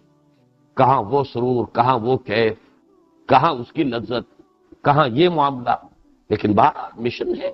حکم ہے، یہی آپ کی ذمہ داری ہے، جھیلنا ہے۔ لیکن آغاز میں بہت شاخ گزرنے والی بات ہے۔ اسی کا شیخ عبد القدوس گنگوہی رحمۃ اللہ علیہ کا ایک واقعہ آتا ہے کہ ایک روز وہ اپنی خانقاہ میں، اور ظاہر بات ہے خانقاہ مساجد ہی ہوتی تھی، مسجدوں ہی کے ساتھ خانقاہ ہوتی تھی، بیٹھے ہوئے تھے، مراقبہ تھا، لو لگی ہوئی تھی، ادھر سے اقامت کی آواز آ گئی، قد قامت الصلاۃ، قد قامت الصلاۃ۔ ظاہر بات ہے کہ اپنے مراقبے سے نکل کر اور آنا پڑا، صف میں کھڑا ہونا پڑا۔ لیکن طبیعت پر ایک جھنجھلاہٹ طاری ہوئی، حضوری سے نکال کر دربانی میں کھڑا کر دیا۔ یہ ہے اصل میں ان کی کیفیت کو، وہ کیفیت حضوری کی تھی، اللہ کے اور ان کے قلب یا روح جو بشری ہے ان کی، اس کے درمیان کوئی فصل نہیں تھا، کوئی بود نہیں تھا، نہایت قرب، اتصال بے تکیف بے قیاس، حس رب الناس رابا جان ناس، یہ کیفیت حاصل تھی بالفعل۔ اب یہاں کھڑے ہونا پڑا ہے، تو حضوری سے نکال کے دربانی میں کھڑا کر دیا ہے۔ بس یہ نوٹ کر لیجئے، جو متبع سنت ہوگا صوفی، ایک وہ ہوتے ہیں جو ملنگ ہو جاتے ہیں، وہ حدود سے گزر گئے، وہ گویا کہ خط سرطان سے آگے نکل گئے یا خط جدی سے نیچے کہیں چلے گئے، اتر گئے۔ ایک وہ ہیں جو حدود میں رہتے ہیں۔ حدود میں رہنے والے یہی ہیں کہ جو فرائض ہیں وہ لازماً ادا کرتے ہیں۔ یہ نہیں ہے کہ فرائض سے آپ اب بے پرواہ ہو جائیں، اتباع سنت لازم ہے۔ کچھ لوگ جو ہیں جو اس سے جو ہے کمزور رشتہ کر لیتے ہیں اپنا، وہ پھر ملنگ بن جاتے ہیں، پھر وہ شریعت کے متبع نہیں ہوتے۔ یہ وہ لوگ ہیں جن کے ہاں شریعت اور طریقت علیحدہ ہو گئے، راستے جدا ہو گئے۔ یہ معاملہ جو ہے، جو صحیح صوفیاء ہیں، حقیقی صوفی ہے، وہ تو ان دونوں چیزوں کو اس طرح جوڑ کر رکھتے ہیں کہ چاہے طبیعت کے اندر جو ہے اس وقت جو کیف جھنجھلاہٹ پیدا ہوئی ہے، لیکن شریعت کا حکم بالا تر رہے گا۔ جب آ گئی ہے صداقت قامت الصلاۃ، تو جانا ہوگا، کتنا ہی گہرا مراقبہ ہو اور کتنی ہی لو لگی ہوئی ہو، اب تو فرض نماز ہے اور اس میں جا کر شامل ہونا پڑے گا۔ اسی کا میں آپ کو ایک اور بھی بعض اوقات جو ہے ذکر کرتا رہا ہوں۔ دیکھیے، آدمی اگر اپنی نماز پڑھ رہا ہے، نفل نماز، اس کو اختیار ہے، سجدہ آدھا گھنٹے تک پڑھا رہے، سر رکھے زمین پہ، ہوتی ہے کبھی کیفیت انسان کی، سر اٹھانے کو جی نہیں کرتا، انسان دعائیں کر رہا ہے، اللہ تعالیٰ کے ساتھ قرب ہے۔ اقرب ما یکون العبد الی ربہ فی السجود، جو قریب ترین ہوتا ہے بندہ اپنے رب سے، وہ سجدے کی حالت میں ہوتا ہے، کیسے سر اٹھا دے؟ یہ ہے اپنی نفلی نماز، جتنی چاہے نبی آپ جو ہے اس کے اندر سجدے کے اندر جتنا چاہے وقت گزار۔ لیکن جب آپ باجماعت نماز میں ہیں تو اللہ اکبر امام کی ہوگی تو سر اٹھانا پڑے گا۔ آپ کی ذاتی کیفیت سے کوئی تعلق نہیں ہے، وہ ذاتی کیفیت جو ہے سو ہے، اور نہیں ہے تو نہیں ہے، لیکن یہ کہ اس میں وہ ہے اجتماعیت، وہ اجتماعیت کا تقاضا ہے، فرائض کے ساتھ اجتماعیت ہے اور نوافل کے ساتھ انفرادیت ہے، اور یہ بھی فلسفہ دین اور حکمت دین کا ایک اہم نقطہ ہے۔ بہرحال ایک نقطہ نظر یہ ہے کہ در حقیقت یہ سارا شاخ گزرنے والا جو تھا معاملہ محمد الرسول اللہ صلی اللہ علیہ وسلم پر، وہ نزول کی کیفیت ابتدا میں بہت شاخ گزری ہے، لیکن رفتہ رفتہ اس کی اپنی ایک لذت ہے۔ دیکھیے، غور کیجئے حضور کی وہ حدیث کہ حضرت علی سے مخاطب ہو کر آپ نے فرمایا، یا علی لن یہدی اللہ بک رجلا واحدا خیر لک من حمر النعم، اے علی اگر تمہارے ذریعے سے اللہ ایک انسان کو بھی ہدایت دے دے تو وہ تمہارے لیے سرخ اونٹوں سے بڑی دولت ہے۔ اس کی اپنی لذت ہے۔ آپ کے ذریعے سے اللہ تعالیٰ نے کسی کو ہدایت دے دی، اس سے جو انشراح آپ کو ہوگا، اس سے جو خوشی حاصل ہوگی، اس سے جو انبساط ہوگا، اس کی اپنی لذت ہے۔ ہوتے ہوتے طبیعت جو ہے اس دوسری لذت سے مانوس ہو جاتی ہے، اس کے اندر بھی اسے وہ کیف حاصل ہو رہا ہے، اور یہی ہے در حقیقت جس کو کہ تعبیر کیا جاتا ہے سیر عن اللہ باللہ یل اللہ، اللہ کی طرف ہی ہو رہا ہے اس میں بھی، لیکن یہ کہ بظاہر خلق کی طرف توجہ ہے۔ اور وہ میں نے شاید کئی مرتبہ یہ شعر سنایا ہے، آج پھر میں چاہتا ہوں یہ سارے مضامین جمع ہو جائیں۔ ہمارے ہاں صوفیاء کا، بلکہ یہ قول جو ہے ابن عربی کا ہے رحمت اللہ علیہ، جس نبی کا جتنا نزول کامل تھا اتنی ہی اس کی دعوت جو ہے نتیجہ خیز ہوئی ہے۔ دعوت کے مؤثر ہونے کے لیے ضروری ہے کہ نزول انتہائی ہو جائے، ورنہ اگر ایک انسان ذرا بالا تر جگہ پر بیٹھا ہوا ہے عام انسانوں کی سطح پر نہیں آ رہا، مغایرت کا پردہ حائل رہے گا۔ جیسے you are looking down upon others, اوپر سے ہائی پیڈسٹل سے آپ دیکھ رہے ہیں لوگوں کو، اور ڈانٹ ڈپٹ، ہر وقت شکوہ شکایت، تم میں تو ایمان ہی نہیں ہے، تم مانتے ہی نہیں ہو۔ یہ میں ذرا کسی توہین کا معاذ اللہ تعالیٰ اس سے بچائے، توہین کی بات نہیں، لیکن تقابل تو کرنا پڑتا ہے۔ آپ انجیل پڑھ جائیے، حضرت مسیح علیہ السلام ایک بہت بلند مقام پر تھے، آپ نے شادی نہیں کی، آپ زہد کی اس انتہا پر تھے، عام دنیاوی چیزوں سے کوئی تعلق اور رشتہ ہے ہی نہیں، لہذا عام انسانوں کے ساتھ وہ قرب نہیں ہو سکا جو محمد الرسول اللہ کو حاصل ہوا ہے صلی اللہ علیہ وسلم۔ آپ نے اس جگہ پر اتر کر عام آدمی کی سطح پر آ کر زندگی گزاری۔ وہ تو جو بھی اللہ کے ساتھ تعلق تھا، رات کس کیفیت میں بیتتی تھی، وہ تو عام انسانوں کو کیا پتا، لیکن دن کے وقت محمد صلی اللہ علیہ وسلم بالکل عام انسانوں کے مانند تھے۔ آپ اپنے ساتھیوں میں بیٹھے ہوتے تھے، آنے والا پتہ نہیں چلا سکتا تھا کہ ان میں محمد کون سے ہیں۔ کوئی خاص مسئلہ نہیں، کوئی گاؤ تکیہ نہیں، کوئی مور چھل نہیں، کوئی آپ کا لباس فاخرہ نہیں، کچھ بھی نہیں۔ اکثر لوگوں کو دقت ہو جاتی تھی، معلوم کرتے تھے کہ کون ہے محمد ان میں صلی اللہ علیہ وسلم۔ پھر جیسے آپ نے فرمایا، مجھے تمہاری دنیا میں جو چیزیں مجھے پسند ہیں ان میں سے عورت بھی ہے، کوئی حجاب محسوس نہیں کیا آپ نے۔ جو انسان کے تقاضے ہیں، بشری تقاضے ہیں، قتل کو حجاب محسوس نہیں کیا، آپ نے نکاح کیے ہیں، متعدد کیے۔ قرآن مجید میں ہے سورہ احزاب میں، وَلَوْ أَعْجَبَكَ حُسْنُهُنَّ، اے نبی چاہے کتنا ہی کسی عورت کا حسن جو ہے وہ آپ کے دل پر اثر انداز ہو جائے، لیکن اب آئندہ کوئی اور نکاح کرنے کی آپ کو اجازت نہیں ہے، جبکہ حد لگا دی گئی ہے، آخری سورہ احزاب کے اندر موجود ہے۔ اب آپ کوئی اور نکاح نہیں کر سکتے سوائے اس کے کہ اللہ تعالیٰ آپ کو کوئی یعنی مال فے میں یا کوئی غنیمت میں کوئی اگر کنیز آ گئی ہے، یا جیسے کہ مقوقس شاہ مصر کی طرف سے حضرت ماریہ قبطیہ جو ہے وہ بھیج دی گئی ہے، لیکن نکاح اس کے بعد نہیں ہوا، غزوہ احزاب کے بعد نکاح نہیں۔ وَلَوْ أَعْجَبَكَ حُسْنُهُنَّ، ان الفاظ پر غور کیجیے۔ تو معلوم یہ ہوا کہ نبی اکرم صلی اللہ علیہ وسلم نے اس طرح آ کر ہیومن لیول پر زندگی گزاری ہے کہ کوئی مغایرت کا احساس ہی نہیں ہوتا۔ اگر پیٹ پر پتھر بندھے ہوئے صحابہ کرام کے تو آپ نے بھی باندھے ہوئے 2 پتھر، یہ نہیں کہ آپ کو کوئی ضرورت نہیں ہے، اور آپ کی قبر جو ہے وہ دوہری نہیں ہو سکتی۔ فاتح کا اثر جو دوسرے صحابہ پر پڑ رہا ہے وہی پڑ رہا ہے محمد الرسول اللہ صلی اللہ علیہ وسلم پر، ان کو بھی پتھر باندھ لینا پڑا۔ یہ ہے وہ مختلف چیزیں۔ ایسا بھی ہوا ہے کہ کسی وقت شدید کیفیت کے اندر بد دعا بھی نکل گئی زبان سے، ٹوک دیا اللہ تعالیٰ نے، نبی ایسا نہ کیے، لیس لک من الامر شیء، آپ کو اختیار حاصل نہیں ہے۔ اللہ چاہے گا تو ان کی توبہ کی توفیق دے دے گا، چاہے گا تو ان پر عذاب نازل کرے گا، ہے عذاب کے مستحق ہو چکے ہیں جو کچھ انہوں نے کیا ہے، لیکن اختیار مطلق ہے۔ آپ نے یہ کیسے کہہ دیا کہ کیف یہد اللہ قوما خضبوا وجہ نبیہم بالدم، کیسے اللہ ہدایت دے گا اس قوم کو کہ جس نے اپنے نبی کے چہرے کو خون سے رنگین کر دیا؟ آپ نہیں کہہ سکتے، یہ اختیار ہمارا ہے، آپ کے ذمے ہے، آپ کی تبلیغ ابلاغ، حساب ہمارے ذمے ہے۔ انا الینا ایابہم ثم انا علینا حسابہم، حساب ہمارے ذمے ہے۔ تو یہ چیزیں ہیں، ان کو نوٹ کیجئے۔ نزول جتنا کامل تھا اتنی ہی کامیابی ہوئی، اس لیے کہ مغایرت کے پردے جو ہیں وہ درمیان میں نہیں رہے۔ تو شیخ ابن عربی کا یہ قول جو ہے بہت حکیمانہ قول ہے کہ جتنا نزول ہوگا کامل اتنی ہی دعوت اور تبلیغ جو ہے وہ مؤثر ہوگی، نتیجہ خیز۔ وہ جو شعر کا میں حوالہ دے رہا تھا، وہ جو سابقہ رسول گزرے ہیں جن کا ذکر قرآن مجید میں بار بار آتا ہے، حضرت نوح علیہ السلام، حضرت ہود، حضرت صالح، ان کا معاملہ کیا ہوا؟ دعوت دی، قوموں نے رد کر دیا، قوموں پر عذاب آیا، ختم ہو گئی قوم، نسیم منسیم، چند لوگ جو ایمان لائے بچا لیے گئے۔ ایک یہ ہے، اور ایک یہ ہے وہ دعوت، وہ تبلیغ، اس طرح اپنے آپ کو گھلا دینا جیسے کہ محمد الرسول اللہ نے گھلایا صلی اللہ علیہ وسلم۔ اور اللہ تعالیٰ نے پھر نتیجہ یہ دکھایا ہے کہ ایک پوری قوم کو اٹھایا ہے، کہاں سے اٹھایا، کہاں پہنچایا، کن پستیوں سے اٹھایا، کن بلندیوں تک پہنچایا، کس رفعت تک پہنچا دیا اس معاشرے کو، اس قوم کو۔ تو وہ شعر مجھے کبھی کبھی یاد آتا ہے، اگرچہ اس کو اس معنی میں نہ لیجیے گا کہ اس میں کوئی تان کا پہلو ہے سابقہ رسولوں کے لیے کہ نشہ پلا کے گرانا تو سب کو آتا ہے، مزہ تو تب ہے کہ گردوں کو تھام لے ساتھی۔ یہ گرے ہوئوں کو اٹھانا جو ہے یہ ہے کام،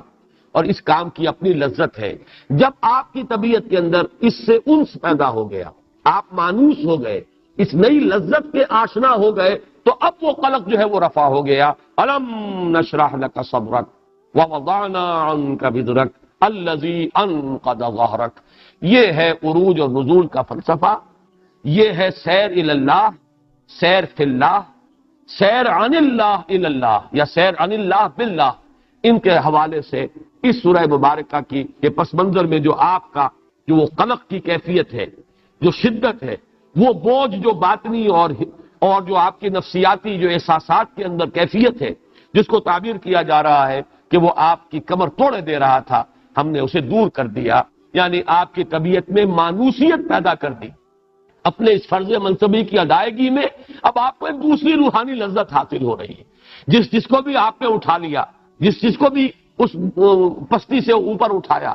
جس چیز کو بھی گندگی سے نکالا اور پاک و صاف کر دیا، اس سے جو انشراح، جو انبساط، اس سے جو خوشی، اس سے جو مسرت حاصل ہوتی ہے، یہ گویا کہ اب قائم مقام بن رہی ہے. وہ تھوڑی سی کمی کے جو آپ کا وہ جو تعلق تھا اللہ کے ساتھ ایک براہ راست اور مستقل بیٹھے رہے تصور جانا کیے ہوئے، اس میں اگر کوئی کمی آئی ہے تو اس حوالے سے ہم نے آپ کی جو سختی تھی اس کو آپ پر آسان کر. وَرَفَعْنَا لَكَ ذِكْرَكَ، اور ہم نے آپ کے لیے بلند کر دیا آپ کے ذکر کو. اس کا تعلق میں نے جوڑا تھا ابھی جو میں نے باتیں عرض کی تھی سورۃ الضحیٰ کی 2 آیات، کیونکہ وہاں 11 آیتیں ہیں، یہاں 8 آیتیں. ظاہر بات ہے کہیں نہ کہیں تو کوئی کمی ہوگی. 3 کی جگہ تو 3 آ گئی یہاں. الم یجدک یتیما فآویٰ ووجدک ضالا فہدیٰ ووجدک عائلا فاغنیٰ الم نشرح لک صدرک ووضعنا عنک وزرک الذی انقض ظہرک. یہ 3 اس کے مقابلے میں یہ 3 بالکل برابر ہے. البتہ یہ آیت جو ہے رفعنا لک ذکرک، یہ در حقیقت مقابل میں ہے ان 2 آیتوں کے. وَلَلْآخِرَةُ خَيْرٌ لَكَ مِنَ الْأُولَىٰ وَلَسَوْفَ يُعْطِيكَ رَبُّكَ فَتَرْضَىٰ. فرق کیا ہے؟ یہاں صیغہ ماضی کا ہے، وہاں مستقبل کا ہے. وَلَسَوْفَ يُعْطِيكَ رَبُّكَ فَتَرْضَىٰ، یہاں ماضی کا ہے. لیکن ماضی سے لازم یہ نہیں ہوتا کہ زمانہ ماضی مراد ہو، بلکہ فعل ماضی عربی زبان میں آتا ہے کسی چیز کی حتمی اور یقینی ہونے کے معنی میں. جیسے احوال آخرت قرآن مجید میں آئے ہیں فعل ماضی میں، اذا الشمس كورت واذا النجوم انكدرت واذا الجبال سيرت واذا العشار عطلت، یہ سارے ماضی کے سیغے. اذا وقعت الواقعہ ليس لوقعتها كاذبہ، اب یہ تمام ماضی کے سیغے.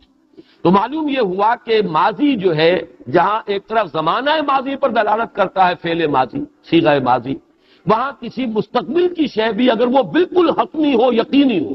تو وہ بھی فعل ماضی میں آتا ہے. اس معنی میں یہ در حقیقت ماضی کی بات مستقبل ہی کے حوالے سے بیان کی جا رہی ہے. اس وقت تک جب تک یہ آیات نازل نہیں ہوئی تھی، جس وقت تک یہ آیات نازل ہوئی، ابھی وہ رفع ذکر جو ہے، جو عالم ہے ظاہری، اس میں یہ نہیں ہوا. عالم باطنی میں، عالم ارواح میں تو اول روز سے ہے. حضور کی روح منور جو ہے، روح پر نور، وہ ظاہر بات ہے کہ اول روز سے. جیسے کہ ایک حدیث موجود ہے ترمذی میں کہ سوال کیا گیا آپ سے، متى وجبت لك النبوۃ یا رسول اللہ، اے اللہ کے رسول آپ کو نبوت کب ملی؟ آپ نے فرمایا والآدم بین الماء والطین، ابھی آدم کا جو ہے وہ ابھی خمیر ہی اٹھ رہا تھا اور پانی اور مٹی جو ہے اس کو گوندھ کر گارا بنایا جا رہا تھا، تب بھی میں نبی تھا. مراد کیا ہے؟ عالم ارواح. عالم ارواح میں جو بھی تھا اپنی امتیازی شان کے ساتھ تھا. آدم کی روح بھی تھی، محمد الرسول اللہ کی روح بھی تھی، لیکن جسد آدم ابھی وجود میں نہیں آیا. جسد محمدی آدم کے بھی 10,000 برس بعد یا 8,000 برس بعد میں آئے گا، لیکن روح تو موجود تھی. آدم کی بھی روح تھی، میری بھی اور آپ کی بھی، اور روح تھی محمد کی بھی صلی اللہ علیہ وسلم. اور ظاہر بات ہے جو امتیازی شان ہے حضور کی روح کی، آپ اسی کے ساتھ اس وقت بھی موجود تھے. اس اعتبار سے میں کہہ رہا ہوں کہ عالم غیر مرئی یا عالم ارواح میں وہاں تو حضور کا ذکر پہلے ہی سے بلند ہے. رفعنا لک ذکرک، کس اعتبار سے فعل ماضی جو ہے وہ صحیح بھی اس پر منطبق ہو جائے گا، لیکن عالم واقعہ، عالم ظاہر میں یہ بعد میں ہوا ہے. گویا کہ اس کو ایک پیشن گوئی کے طور پر یہاں بیان کیا جا رہا ہے، نبی آپ کا ذکر ہم بہت بلند کر دیں گے. اپنے نام کے ساتھ نتھی کر لیا نام محمد کا صلی اللہ علیہ وسلم. جو شخص بھی کہے گا لا الہ الا اللہ، لازماً کہے گا محمد الرسول اللہ صلی اللہ علیہ وسلم. یہ ذکر، یہ رفعت ذکر جو ہے حضور کو جو عطا ہوئی ہے، تو یہ در حقیقت اس کی طرف اشارہ ہے وَرَفَعْنَا لَكَ صَدْرَكَ وَرَفَعْنَا لَكَ ذِكْرَكَ، اور اس کا تعلق وَلَلْآخِرَةُ خَيْرٌ لَكَ مِنَ الْأُولَىٰ وَلَسَوْفَ يُعْطِيكَ رَبُّكَ فَتَرْضَىٰ۔ اور یہی پر نوٹ کر لیجئے، جو اسلوب ہے رفعنا لک ذکرک، وہی اسلوب ہے پوری سورۃ الکوثر کا، انا اعطیناک الکوثر فصل لربک وانحر ان شانئک هو الابتر۔ یہ انداز بالکل ورفعنا لک ذکرک انا اعطیناک الکوثر، یہ دونوں جو ہے بالکل اسلوب کے اعتبار سے ہم بدن آیات ہیں۔ فإن مع العسر یسرا ان مع العسر یسرا، تو یقیناً سختی کے ساتھ ہی آسانی ہے، یقیناً سختی کے ساتھ ہی آسانی۔ یہاں نوٹ کیجئے، اور اس سے وہ بات آج اور منکشف ہو جائے گی کہ لفظ کے اندر احتمال ایک سے زائد موجود ہوں، لیکن یہ نظم قرآن کے حوالے سے اگر غور کیا جائے تو ایک مفہوم معین ہو جاتا ہے۔ نظم قرآن کا ایک بڑا فائدہ ہے، جس کی مثال میں دے چکا ہوں۔ آخری آیت جو ہے سورۃ اللیل کی وَلَسَوْفَ يَرْضَىٰ، ان قریب وہ راضی ہو جائے گا۔ کون راضی ہو جائے گا؟ پورا احتمال ہے اللہ راضی ہو جائے گا، جسے راضی کرنا چاہتا ہے ابو بکر وہ راضی ہو جائے گا، اور یہ بھی احتمال ہے کہ ابو بکر راضی ہو جائے گا رضی اللہ تعالی عنہ۔ لیکن کیا یہاں مراد کون سا ہے؟ یہ معین ہوا جب آپ نے تقابل کیا سورۃ الضحیٰ سے، جب حضور سے خطاب ہوا وَلَسَوْفَ يُعْطِيكَ رَبُّكَ فَتَرْضَىٰ، یہاں پر راضی ہونے والے کون ہیں؟ اللہ نہیں، محمد صلی اللہ علیہ وسلم۔ یہاں قطعیت کے ساتھ بات آ گئی کہ مراد کون ہے؟ راضی ہو جائیں گے آپ اے محمد صلی اللہ علیہ وسلم، اور یہ مقام نبوت ہے، وہ مقام صدیقیت ہے، سورہ صدیقی ہے، لہذا وہاں تعین کے ساتھ ہم کہہ سکتے ہیں کہ مراد ہے یقیناً وہ راضی ہو جائے گا، یعنی ابو بکر راضی کر دیے جائیں گے، وہ راضی ہو جائیں گے۔ دو احتمال تھے لیکن ایک معین ہو گیا نظم کے حوالے سے، جب کمپیریٹو سٹڈی آپ نے کی سورۃ اللیل کی سورۃ الضحیٰ کے ساتھ۔ اسی طرح یہاں پر نوٹ کیجئے، عام طور پر عربی زبان میں عسر اور یسر کا تعلق ہے مالی تنگ حالی اور مالی فراخی سے۔ عسر کہتے ہیں تنگی کو، فقر ہے، فاقہ ہے، کھانے کو کم ہے، تنگ دستی ہے، یہ عسر ہے۔ اور یسر کا لفظ عام طور پر آتا ہے فراخی ہے، رزق کی، ہر چیز جو ہے فراوانی کے ساتھ موجود ہے، مرفہ الحال ہے، انسان خوشحال ہے۔ لیکن یہ کہ یہاں اس معنی میں نہیں آیا، اس کا فیصلہ کیسے کریں؟ اس لیے کہ میں نے عرض کیا تھا کہ یہ جو 12 صورتیں ہیں، چار صورتوں کے یہ 4 گروپ جو آئے ہیں، ان میں آخری جو شروع کی تھی پریزائڈنگ پوزیشن میں وہ سورۃ الاعلیٰ، اس میں جو فرمایا گیا تھا وَنُيَسِّرُكَ لِلْيُسْرَىٰ، اب ظاہر بات ہے کہ یہاں پہ یسر سے مراد یہ فراخی جو ہے مالی فراخی نہیں ہے، اور الیسرا وہ سب سے بڑی آسانی۔ آگے چل کر وہ مضمون زیادہ کھلا پچھلی صورت میں، سورۃ اللیل میں، فَأَمَّا مَنْ أَعْطَىٰ وَاتَّقَىٰ وَصَدَّقَ بِالْحُسْنَىٰ فَسَنُيَسِّرُهُ لِلْيُسْرَىٰ وَأَمَّا مَنْ بَخِلَ وَاسْتَغْنَىٰ وَكَذَّبَ بِالْحُسْنَىٰ فَسَنُيَسِّرُهُ لِلْعُسْرَىٰ۔ اب اس سلسلے میں جب یہ الفاظ آئے تو اس سے مراد عسر اور یسر یہ گویا کہ عام ہیں، سختی، مشکل، آسانی، نرمی، اسی میں طبعاً آ جائے گا فراخی بھی اور تنگ دستی بھی، لیکن محض فراخی اور تنگ دستی یہاں مراد نہیں ہے، بلکہ اس سلسلہ سور کا جو مضمون چلا آ رہا ہے اس کے حوالے سے مراد آسانی ہے، چاہے وہ داخلی مشکل ہو،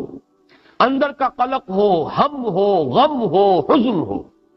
چاہے وہ ظاہری ایک کرب کی کیفیت ہے، تکلیف ہے، انسان کو کوئی جسمانی جو ہے اذیت پہنچ رہی ہے، یہ سب عسر میں آ جائے، جیسے کہ صحابہ کرام نے سختیاں جھیلی، جیسے کہ خود حضور نے بعد کے دور میں سختیاں جھیلی، فقر و فاقہ بھی آپ پر آیا ہے۔ 3 برس جو ہے شیب بنی ہاشم میں جو آپ محصوری کی عالم میں رہے ہیں خاندان بنی ہاشم کے ساتھ، تو فقر اور فاقے کی شدید ترین کیفیت آپ پر آئی ہے اور پورے خاندان بنی ہاشم پر آئی ہے، وہ ساری چیزیں۔ لیکن یہ کہ یہاں اصل میں یہ عسر اور یسر وہ اس داخلی کیفیات کے ساتھ، یہ سختی تو ضرور ہے اے محمد آپ پر، آپ کو اس عروج سے نزول کی طرف جو اترنا پڑ رہا ہے، آپ کو یہ سیر فی اللہ سے ذرا ہٹ کر سیر عن اللہ باللہ کی کیفیت کی طرف جو لوٹایا جا رہا ہے، یہ سختی ہے، لیکن اس سختی کے ساتھ آسانی بھی۔ وہ آسانی میں بیان کر چکا، جب آپ اپنی اس دعوت کے نتیجے دیکھیں گے، جب اس کے ثمرات سامنے آئیں گے، کون کس پستی سے ابھرا ہے اور کہاں جا پہنچا ہے؟ ابو ذر غفاری ڈاکو تھا اور کہاں پہنچا ہے، جس کے بارے میں حضور خود فرماتے ہیں کہ من کان یسرہ ان ینظر الی زہد عیسیٰ فلینظر الی صاحب ابی ذر، اگر کسی شخص کو اس بات سے خوشی حاصل ہو کہ وہ حضرت عیسیٰ کا زہد اپنی آنکھوں سے دیکھ لے تو میرے اس دوست اور میرے اس ساتھی ابو ذر کو دیکھ لے۔ بلندی میں وہاں پہنچا دیا، کس نے پہنچایا؟ محمد الرسول اللہ صلی اللہ علیہ وسلم۔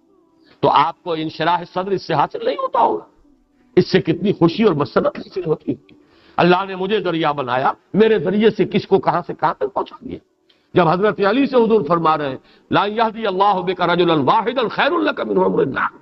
تو حضور کے ذریعے سے تو پھر جہاں جہاں تک خیر پہنچا ہے، ان مع العسر یسرا، ان مع العسر یسرا، یقیناً اے نبی کسی ایک پہلو سے سختی جھیلنی پڑتی ہے، تبھی کوئی آسانی کی بات، کوئی نرمی کی بات، کوئی سہولت کی بات، کوئی انشراح صدر کی کیفیت، وہ جو میں نے کل آپ کو سنایا تھا غالب کا مصرع، رکتی ہے میری تباہ تو ہوتی ہے رواں، اور جو ذرا سی کہیں بندش آتی ہے جب کھلتی ہے تو پھر اس کے اندر ایک نئی روانی ہوتی ہے، نیا جوش، نئی فراوانی کی کیفیت۔ ان مع العسر یسرا، ان مع العسر یسرا۔ اب آخری حصہ رہ گیا 2 آیات پر مشتمل، یہ ہے سورۃ الضحیٰ کی آخری 3 آیات کے مقابل۔ فاما، وہاں تھا فاما الیتیم فلا تقہر واما السائل فلا تنہر واما بنعمت ربک فحدث، اور اس میں نے عرض کیا تھا کہ حضور کے مقام و مرتبے سے مناسبت رکھنے والی تو واقعتاً صرف آخری آیت ہے، ورنہ پہلی دونوں چیزیں تو تحصیل حاصل، حضور اس مقام پر پہلے سے فائز تھے، وہ شفقت خلق پر، وہ لوگوں کی ہمدردی، وہ لوگوں کی خدمت میں ہم تن لگے رہنا، یہ تو پہلے سے تھا۔ اما الیتیم فلا تقہر واما السائل فلا تنہر، یہ دونوں چیزیں تو حضور صلی اللہ علیہ وسلم کے مزاج میں بتمام و کمال پہلے سے موجود تھیں، لیکن یہ کہ یہ ہماری ہدایت و رہنمائی کے لیے وہاں پر یہ چیزیں بھی آ گئیں، جیسے سورہ مدثر کی آیات 4، 5، 6، وہ جو میں نے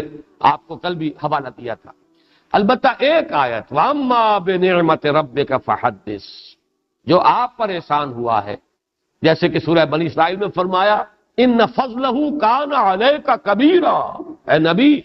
آپ پر اللہ کا فضل بہت بڑا ہوا ہے، تو جتنا بڑا فضل ہوا ہے اب اتنی ہی آپ کو اس کی ذمہ داری ادا کرنی ہے۔ یہ ہے در حقیقت فَأَمَّا بِنِعْمَةِ رَبِّكَ فَحَدِّثْ۔ یہاں جو بات آئی ہے، یہ آیتیں 2 ہیں، بات ایک ہی ہے۔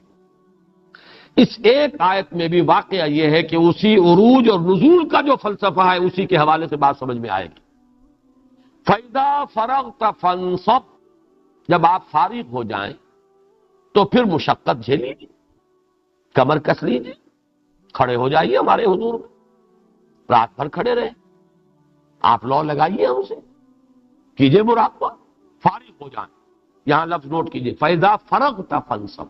وَإِلَىٰ رَبِّكَ فَارْغَب، اور پھر اپنے رب کی طرف ہمہ تن متوجہ ہو جائیں۔ اب دیکھیے حضور کا کوئی لمحہ بھی اللہ تعالیٰ سے جو ہے جس کو کہا جائے کہ محجوبی میں گزرا ہے تو ناممکن ہے، لیکن یہاں تو خاص بات ہے کہ وہ سیر عن اللہ الی اللہ، تبلیغ اور دعوت، وہ نزولی کیفیت، اس میں کچھ نہ کچھ فرق واقع ہوا ہے، اس کی انٹینسٹی میں کمی واقع ہوئی ہے، وہی شاخ گزر رہی تھی محمد پر صلی اللہ علیہ وسلم، لہذا کہا گیا جب آپ فارغ ہو جائیں تو ہمہ تن بہمہ وجوہ، اب اپنے رب کی طرف متوجہ ہو جائیں، راغب ہو جائیں، اسی کی طرف اپنا پورا رخ کر۔ اس کو بھی سمجھ لیجئے کہ اس کے بھی 2 درجے ہیں، ایک یہ فراغت جو ہے اور عروج اور نزول روزانہ کا سائیکل بھی تھا کہ جو حضور کی زندگی میں جاری تھا، اور اس کو مولانا روم نے بڑی خوبصورتی سے تشبیہ دی ہے، جو واٹر سائیکل ہے ہماری دنیا میں۔ واٹر سائیکل کیا ہے؟ سمندروں سے بخارات اٹھ رہے ہیں اور یہ گویا کہ ڈسٹلڈ واٹر ہے، اب بالکل پاک صاف، ساری امپیورٹیز تو سمندر میں رہ گئی، اب تو یہ ڈسٹلڈ واٹر ہے جو جا رہا ہے اوپر بخارات کی شکل میں، ویپرز اوپر جا کر کنڈنس ہوئے، بادل بنے، ہوا بادلوں کو کہیں سے کہیں لے گئی، اب وہاں جا کر وہ بارش بن کر برسے، یہ نزول ہو رہا ہے، یہ پانی کا عروج ہو رہا ہے۔ عروج میں پانی نہایت پاک صاف، کوئی امپیورٹی نہیں، بالکل صاف پانی، اور نزول میں وہی پانی فضا کو صاف کرتا ہے، فضا کی آلائشوں کو اپنے اندر جذب کرتا ہے. اگر غبار تھا اس کو دھو رہا ہے. درختوں پر غبار تھا ان کو دھو کر وہ غبار اپنے ساتھ لے کر زمین پر آ رہا ہے. پھر زمین کا میل کچیل صاف کر رہا ہے. سارا گند جو ہے وہ نالوں میں سے ہو کر اور دریاؤں میں سے ہو کر پھر سمندر میں پہنچ گئے. یہ جو پانی کا عروج اور نزول ہے، اس سے یہ دنیا کا جو نظام ہمارا قائم ہے یہ سب کو معلوم ہے. یہی عروج اور نزول حضور کی زندگی میں روزانہ کا ایک معاملہ ہے. رات کو آپ کھڑے ہیں اپنے رب کے حضور میں، تنہائی، تاریکی، سکون، والشمس وضحاها والقمر اذا تلاها والضحى واللیل اذا سجا، رات سکون. اب یہاں پر جیسے سورہ مزمل میں آیا تھا ان ناشئۃ اللیل ہی اشد وطئا واقوم قیلا، کوئی ڈسٹربنس نہیں، کوئی آواز نہیں، کوئی ملاقاتی نہیں، کوئی آ کر کچھ کہنے سننے والا نہیں. پوری یکسوئی اور تنہائی میں یہ عروج ہو رہا ہے، رات کی تاریکی میں، رات کی تنہائی میں، رات کی پرسکون کیفیت. یہ ترفع ہو رہا ہے روح محمدی صلی اللہ علیہ وسلم. اور اس کو نوٹ کر دیجئے، دن کے وقت جو طبیعت پر کوئی ملال آ گئے تھے یہ بھی تو کثافت ہی ہے. آج ولید بن مغیرہ نے کیا کیا میرے ساتھ، کیا کہہ دیا مجھے، طبیعت پر ملال آیا کہ نہیں؟ وَلَقَدْ نَعْلَمُ أَنَّكَ يَضِيقُ صَدْرُكَ بِمَا يَقُولُونَ. رات کے وقت وہ پیوریفائی ہو رہی ہے، وہ کیفیت باطنی جو ہے ترفع ہو رہا ہے، جیسے کہ بخارات سمندر سے اوپر اٹھ رہے ہیں، بالکل پاک اور صاف. دن میں اب نزول ہو رہا ہے، اور یہ نزول کیا ہے؟ کثافتیں گویا کہ لے رہے ہیں محمد صلی اللہ علیہ وسلم. جیسے آپ کہتے ہیں، جیسے کبھی بابر نے کہا تھا کہ میں اپنے بیٹے کی بیماری میں لیتا ہوں اور میری عمر جو ہے بیٹے کو لگ جائے ہمایوں کو. حضور صلی اللہ علیہ وسلم اپنے اوپر مشقت جھیل رہے ہیں، آپ کے دل میں ملال بھی آ رہا ہے. وَلَقَدْ نَعْلَمُ أَنَّكَ يَضِيقُ صَدْرُكَ بِمَا يَقُولُونَ. لیکن معاشرے کو صاف کر رہے ہیں. آج فلاں صاف ہو گیا، آج عثمان ابن عفان آ گئے، ایمان لے آئے، آج فلاں جو ہے اس کو اللہ نے توفیق دے دی. معاشرے کی پیوریفیکیشن ہو رہی ہے. البتہ آپ کے اپنے احساسات کے اندر تکدر کچھ ہو گیا ہے، لوگوں کی باتوں سے، لوگوں کے جملوں سے، لوگوں کے تان سے، لوگوں کے طنز سے. پھر رات آئی ہے، پھر کھڑے ہو گئے ہیں، پھر وہ پیوریفیکیشن ہے، پھر وہ بخارات ہے، اوپر کی طرف جا رہے ہیں، پھر وہ عروج ہے. یہ عروج اور یہ نزول، یہ گویا کہ 24 گھنٹے کا یہ سائیکل تھا جو محمد الرسول اللہ صلی اللہ علیہ وسلم کی زندگی میں جاری رہا. فَإِذَا فَرَغْتَ، یعنی دن کی مشقت سے جب آپ فارغ ہو جائیں. ظاہر بات ہے رات کو تو دعوت و تبلیغ وہاں نہیں تھی. یہ تو ہمارے ہاں جو ہے سارا سسٹم بدل گیا، جو راتوں کو ہم بیٹھ کر دعوت و تبلیغ کرتے ہیں. ورنہ اس زمانے میں نہ بجلی تھی، نہ روشنیاں تھیں. سارا جو کاروبار ہے دنیا کا وہ بھی، اور ساری جو بھی تعلیم ہے اور تبلیغ ہے، تذکیر ہے، وہ بھی سب دن میں. رات کا وہ وقت پرسکون، یہ عروج اور یہ نزول. فَإِذَا فَرَغْتَ فَانْصَبْ وَإِلَىٰ رَبِّكَ فَارْغَب. اور دن میں اسی عروج اور نزول کی طرف سورہ مزمل اور سورہ مدثر رہنمائی کرتی. رات کا عروج، یا ایھا المزمل قم اللیل الا قلیلا نصفہ وانقص منہ قلیلا او زد علیہ ورتل القرآن ترتیلا انا سنلقی علیک قولا ثقیلا ان ناشئۃ اللیل ہی اشد وطئا واقوم قیلا ان لک فی النہار سبحا طویلا. دن کے وقت تو بڑی مشقت ہے، آپ کی بھاگ دوڑ ہے، خلق خدا سے رابطہ قائم کرنا ہے، کہیں چوک میں کھڑے ہو کر دعوت دینی ہے، کہیں کسی کے گھر پر جا کر دستک دینی ہے، کسی نے کوئی جلا کٹا جملہ کہہ دینا ہے، کسی نے کچھ اور سنا دینا ہے. طائف میں تینوں سے جا کر ملاقات کی اور تینوں نے ایسے تلخ جملے کہے. واقعہ یہ ہے کہ جگر سے پار ہو جانے والے تیر کے مانند وہ جملے تھے، سنیں. لیکن دن کے وقت جو ہے وہ جھومنا ہے، رات کو کھڑے رہا کرو. اور نزول جو ہے وہ سورہ مدثر میں، یا ایھا المدثر قم فانذر وربک فکبر. اب یہ جو آپ کو انذار اور تکبیر رب کے فرائض پر انجام دینے ہیں، یہ دن کے وقت ہے. تو ایک تو یوں سمجھیے ڈائرنل یہ ویریشن ہے، عروج اور نزول مسلسل. اس پر بھی اس کا اطلاق ہوگا. فَإِذَا فَرَغْتَ فَانصَبْ وَإِلَىٰ رَبِّكَ فَارْغَب. جب آپ اس دعوت و تبلیغ، فرائض رسالت کی ادائیگی سے جب آپ رات کو فارغ ہو جائیں تو پھر کمر کس لیجیے، بجائے اب آرام کرنے کے اب ذرا کمر کس کے کھڑے ہو جائیے اور اپنے رب کی طرف ہماتن متوجہ ہو جائیے. فَإِذَا فَرَغْتَ فَانصَبْ وَإِلَىٰ رَبِّكَ فَارْغَب. اور ایک ہے آپ کی پوری زندگی کے اعتبار سے ان آیات کا مفہوم. پوری زندگی جب تکبیر رب بھی آپ کے سامنے ہو، صرف انذار نہیں، تکبیر رب، اے نبی آپ کو اللہ کی کبریائی کا نظام قائم کرنا ہے، اللہ کے دین کو غالب کرنا ہے۔ جب یہ غلبہ دین کی وہ مقصد یا منزل جو ہے وہ آ گئی، مقصد پورا ہو گیا۔ اذا جاء نصر اللہ والفتح ورأیت الناس يدخلون فی دین اللہ افواجا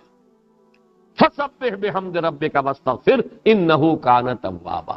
میں نے عرض کیا تھا کہ یہ دونوں صورتیں، سورۃ الکوثر اس کا تعلق ہے انا رفعنا لک ذکرک سے، اور سورۃ النصر اس کا تعلق ہے فاذا فرغت فانصب سے۔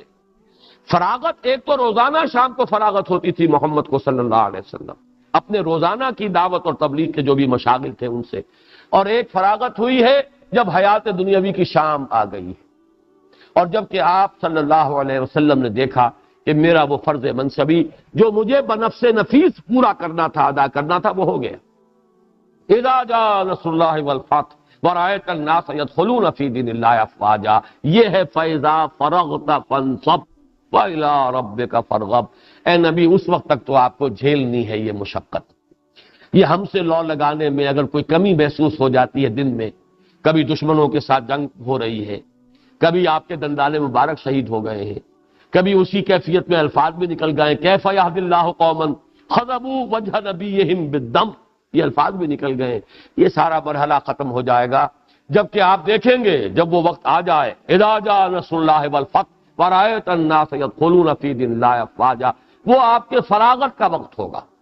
فاذا فرغت فانصب وإلی ربک فارغب، پھر ہم عقل متوجہ ہو جائیے، اور اسی کیفیت کا ظہور ہوا ہے، نوٹ کر لیجئے۔ جب یہ کیفیت بالفعل پیدا ہو گئی اذا جاء نصر اللہ والفتح ورأیت الناس يدخلون فی دین اللہ افواجا، اس کے بعد حضور کی جو کیفیت اگر آپ سیرت کا مطالعہ کریں گے صاف نظر آئے گا کہ اب حضور پر زندگی کا جو دنیا کی زندگی ہے اس کا ایک ایک لمحہ شاق گزر رہا، طبیعت جیسے اچاٹ ہو چکی۔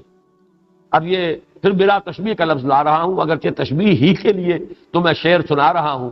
کہ دنیا کی محفلوں سے اکتا گیا ہوں یا رب، بالکل ویسا محسوس ہوتا ہے، خاص طور پہ حجۃ الوداع کے بعد جو بھی دن آپ کے گزرے ہیں، 80-81 دن غالباً ہے کہ جو آپ اس دنیا میں حیات دنیاوی کا جو بقیہ وقت ہے، معلوم ہوتا ہے کہ اس کا ایک ایک لمحہ آپ پر شاق گزر رہا ہے۔ اب آپ دنیا میں اس میں رہنے کے لیے گویا کہ آمادہ نہیں تھے۔ اسی کا ظہور ہوا ہے مرض وفات میں، شدید کیفیت جو ہے ذرا سی تھوڑی دیر کے لیے ریلیف ہوئی تھی تو آپ باہر آ گئے تھے۔ حضرت عباس اور حضرت علی رضی اللہ تعالی عنہما یہ دونوں آپ کے تیمارداروں کی حیثیت سے اندر ہی تھے حضور کے پاس، باہر مسجد میں جماعت ہو رہی تھی، حضرت ابوبکر رضی اللہ تعالی عنہ امامت کر رہے تھے۔ کبھی یہ ذرا سنبھلی افاقہ ہوا تو حضور ایک ہاتھ آپ نے حضرت عباس کے کندھے پر رکھا ہوا، دوسرا دست مبارک جو ہے وہ حضرت علی کے کندھے پر ہے، باہر آئے۔ حضرت ابوبکر کو آہٹ ہو گئی، اندازہ ہو گیا، پیچھے ہٹنے لگے، آپ نے اشارہ کر دیا نہیں، امامت تم ہی کرو۔ خود آ کر حضرت ابوبکر کے پہلو میں بیٹھ گئے، اور ایک روایت یہ ہے کہ اب اصل میں حضرت ابوبکر حضرت حضور کی پیروی کر رہے تھے، اور بقیہ پوری جماعت جو ہے وہ حضرت ابوبکر کی پیروی کر رہی تھی۔ جو بھی حرکت تھی، رکوع میں جانا، سجدے سے سر اٹھانا، یہ حضور کی اتباع میں حضرت ابوبکر اور حضرت ابوبکر کی امامت میں بقیہ جماعت ادا کر۔ اس کے بعد آپ نے فرمایا جب نماز ہو گئی، اللہ نے اپنے ایک بندے کو اختیار دیا کہ چاہے تو وہ اسے پسند کر لے اور چاہے تو دنیا میں رہے۔ اس پر حضرت ابوبکر رو پڑے، لوگ حیران ہوئے کہ یہ کیا بات، روئے کیوں؟ وہ پہچان گئے کہ حضور نے فیصلہ کر لیا۔ انبیاء کو یہ آپشن ملتا ہے، یہ آپشن اور عام انسانوں کے لیے نہیں ہے، انبیاء کے لیے۔ آپ چاہیں تو بس آپ کا فرض منصبی تو پورا ہو گیا، جتنا آپ کے ذمہ تھا، you have done your duty. اب چاہیں تو آ جائیے واپس تشریف لے، اور چاہیں ابھی آپ دنیا میں رہنا چاہیں تو ٹھیک ہے رہیے۔ تو اللہ نے ایک بندے کو اختیار دیا، اور اللہ نے اور بندے نے چن لیا، اللہ ہی کو چن لیا، اللہ ہی کو پسند کر لیا۔ حضرت ابوبکر رو پڑے۔ پھر یہ بھی آپ نے، یہ تو اکثر جو سیرت کی کتابیں ہیں، حیات طیبہ میں، حیات دنیاوی میں آخری الفاظ جو آپ کی زبان مبارک سے نکلے ہیں، اللہم فی الرفیق الاعلی، اللہم فی الرفیق الاعلی، گویا کہ وہ جو چوائس تھا آپ کا، اب تو رفیق اعلیٰ ہی کی طرف مراجعت ہے، اب یہاں رہنے کو قطعاً دل جو ہے آمادہ ہے۔ یہ کیفیت ہے اصل میں فَإِذَا فَرَغْتَ فَانصَبْ وَإِلَىٰ رَبِّكَ فَارْغَب۔ یہ جو رسالت کی ذمہ داریاں ہیں، اِنَّا سَنُلْقِي عَلَيْكَ قَوْلًا ثَقِيلًا، جب تک تکمیل نہیں ہوتی یہ سختی آپ کو جھیلنی پڑے گی۔ یہ تھوڑا سا بھی اگر کوئی فصل ہو گیا ہے، حالانکہ فصل حقیقتاً نہیں ہے، لیکن خلق کے ساتھ مشغولیت کی وجہ سے، آپ کے اپنے احساسات کے اعتبار سے ہم سے جو تعلق میں کوئی کمی آتی ہے، جھیلنی ہوگی، برداشت کرنی ہوگی۔ ان مع العسر یسرا ان مع العسر یسرا فاذا فرغت فانصب والى ربك فارغب۔ جب آپ فارغ ہو جائیں، جیسا کہ میں نے عرض کیا ایک روزانہ کی فراغت تھی رات کی، جس کے بعد فنصب کیا ہے، مشقت جھیلیے اور اپنے رب کی طرف راغب ہو جائیے، یہ رات کا قیام ہے، قیام اللیل۔ اور ایک ہے پوری زندگی سے فراغت، اس معنی میں کہ جو مشن تھا جو وہ پورا ہو گیا، اذا جاء نصر اللہ والفتح ورأيت الناس يدخلون في دين الله افواجا فسبح بحمد ربك واستغفر انه كان توابا۔ یہ گویا کہ پوری سورت جو ہے ان دو آیات کی شرح پر مشتمل ہے، فَإِذَا فَرَغْتَ فَانصَبْ وَإِلَىٰ رَبِّكَ فَارْغَب۔ بارک اللہ لی ولکم فی القرآن العظیم ونفعنی وإیاکم بالآیات وذکر الحکیم۔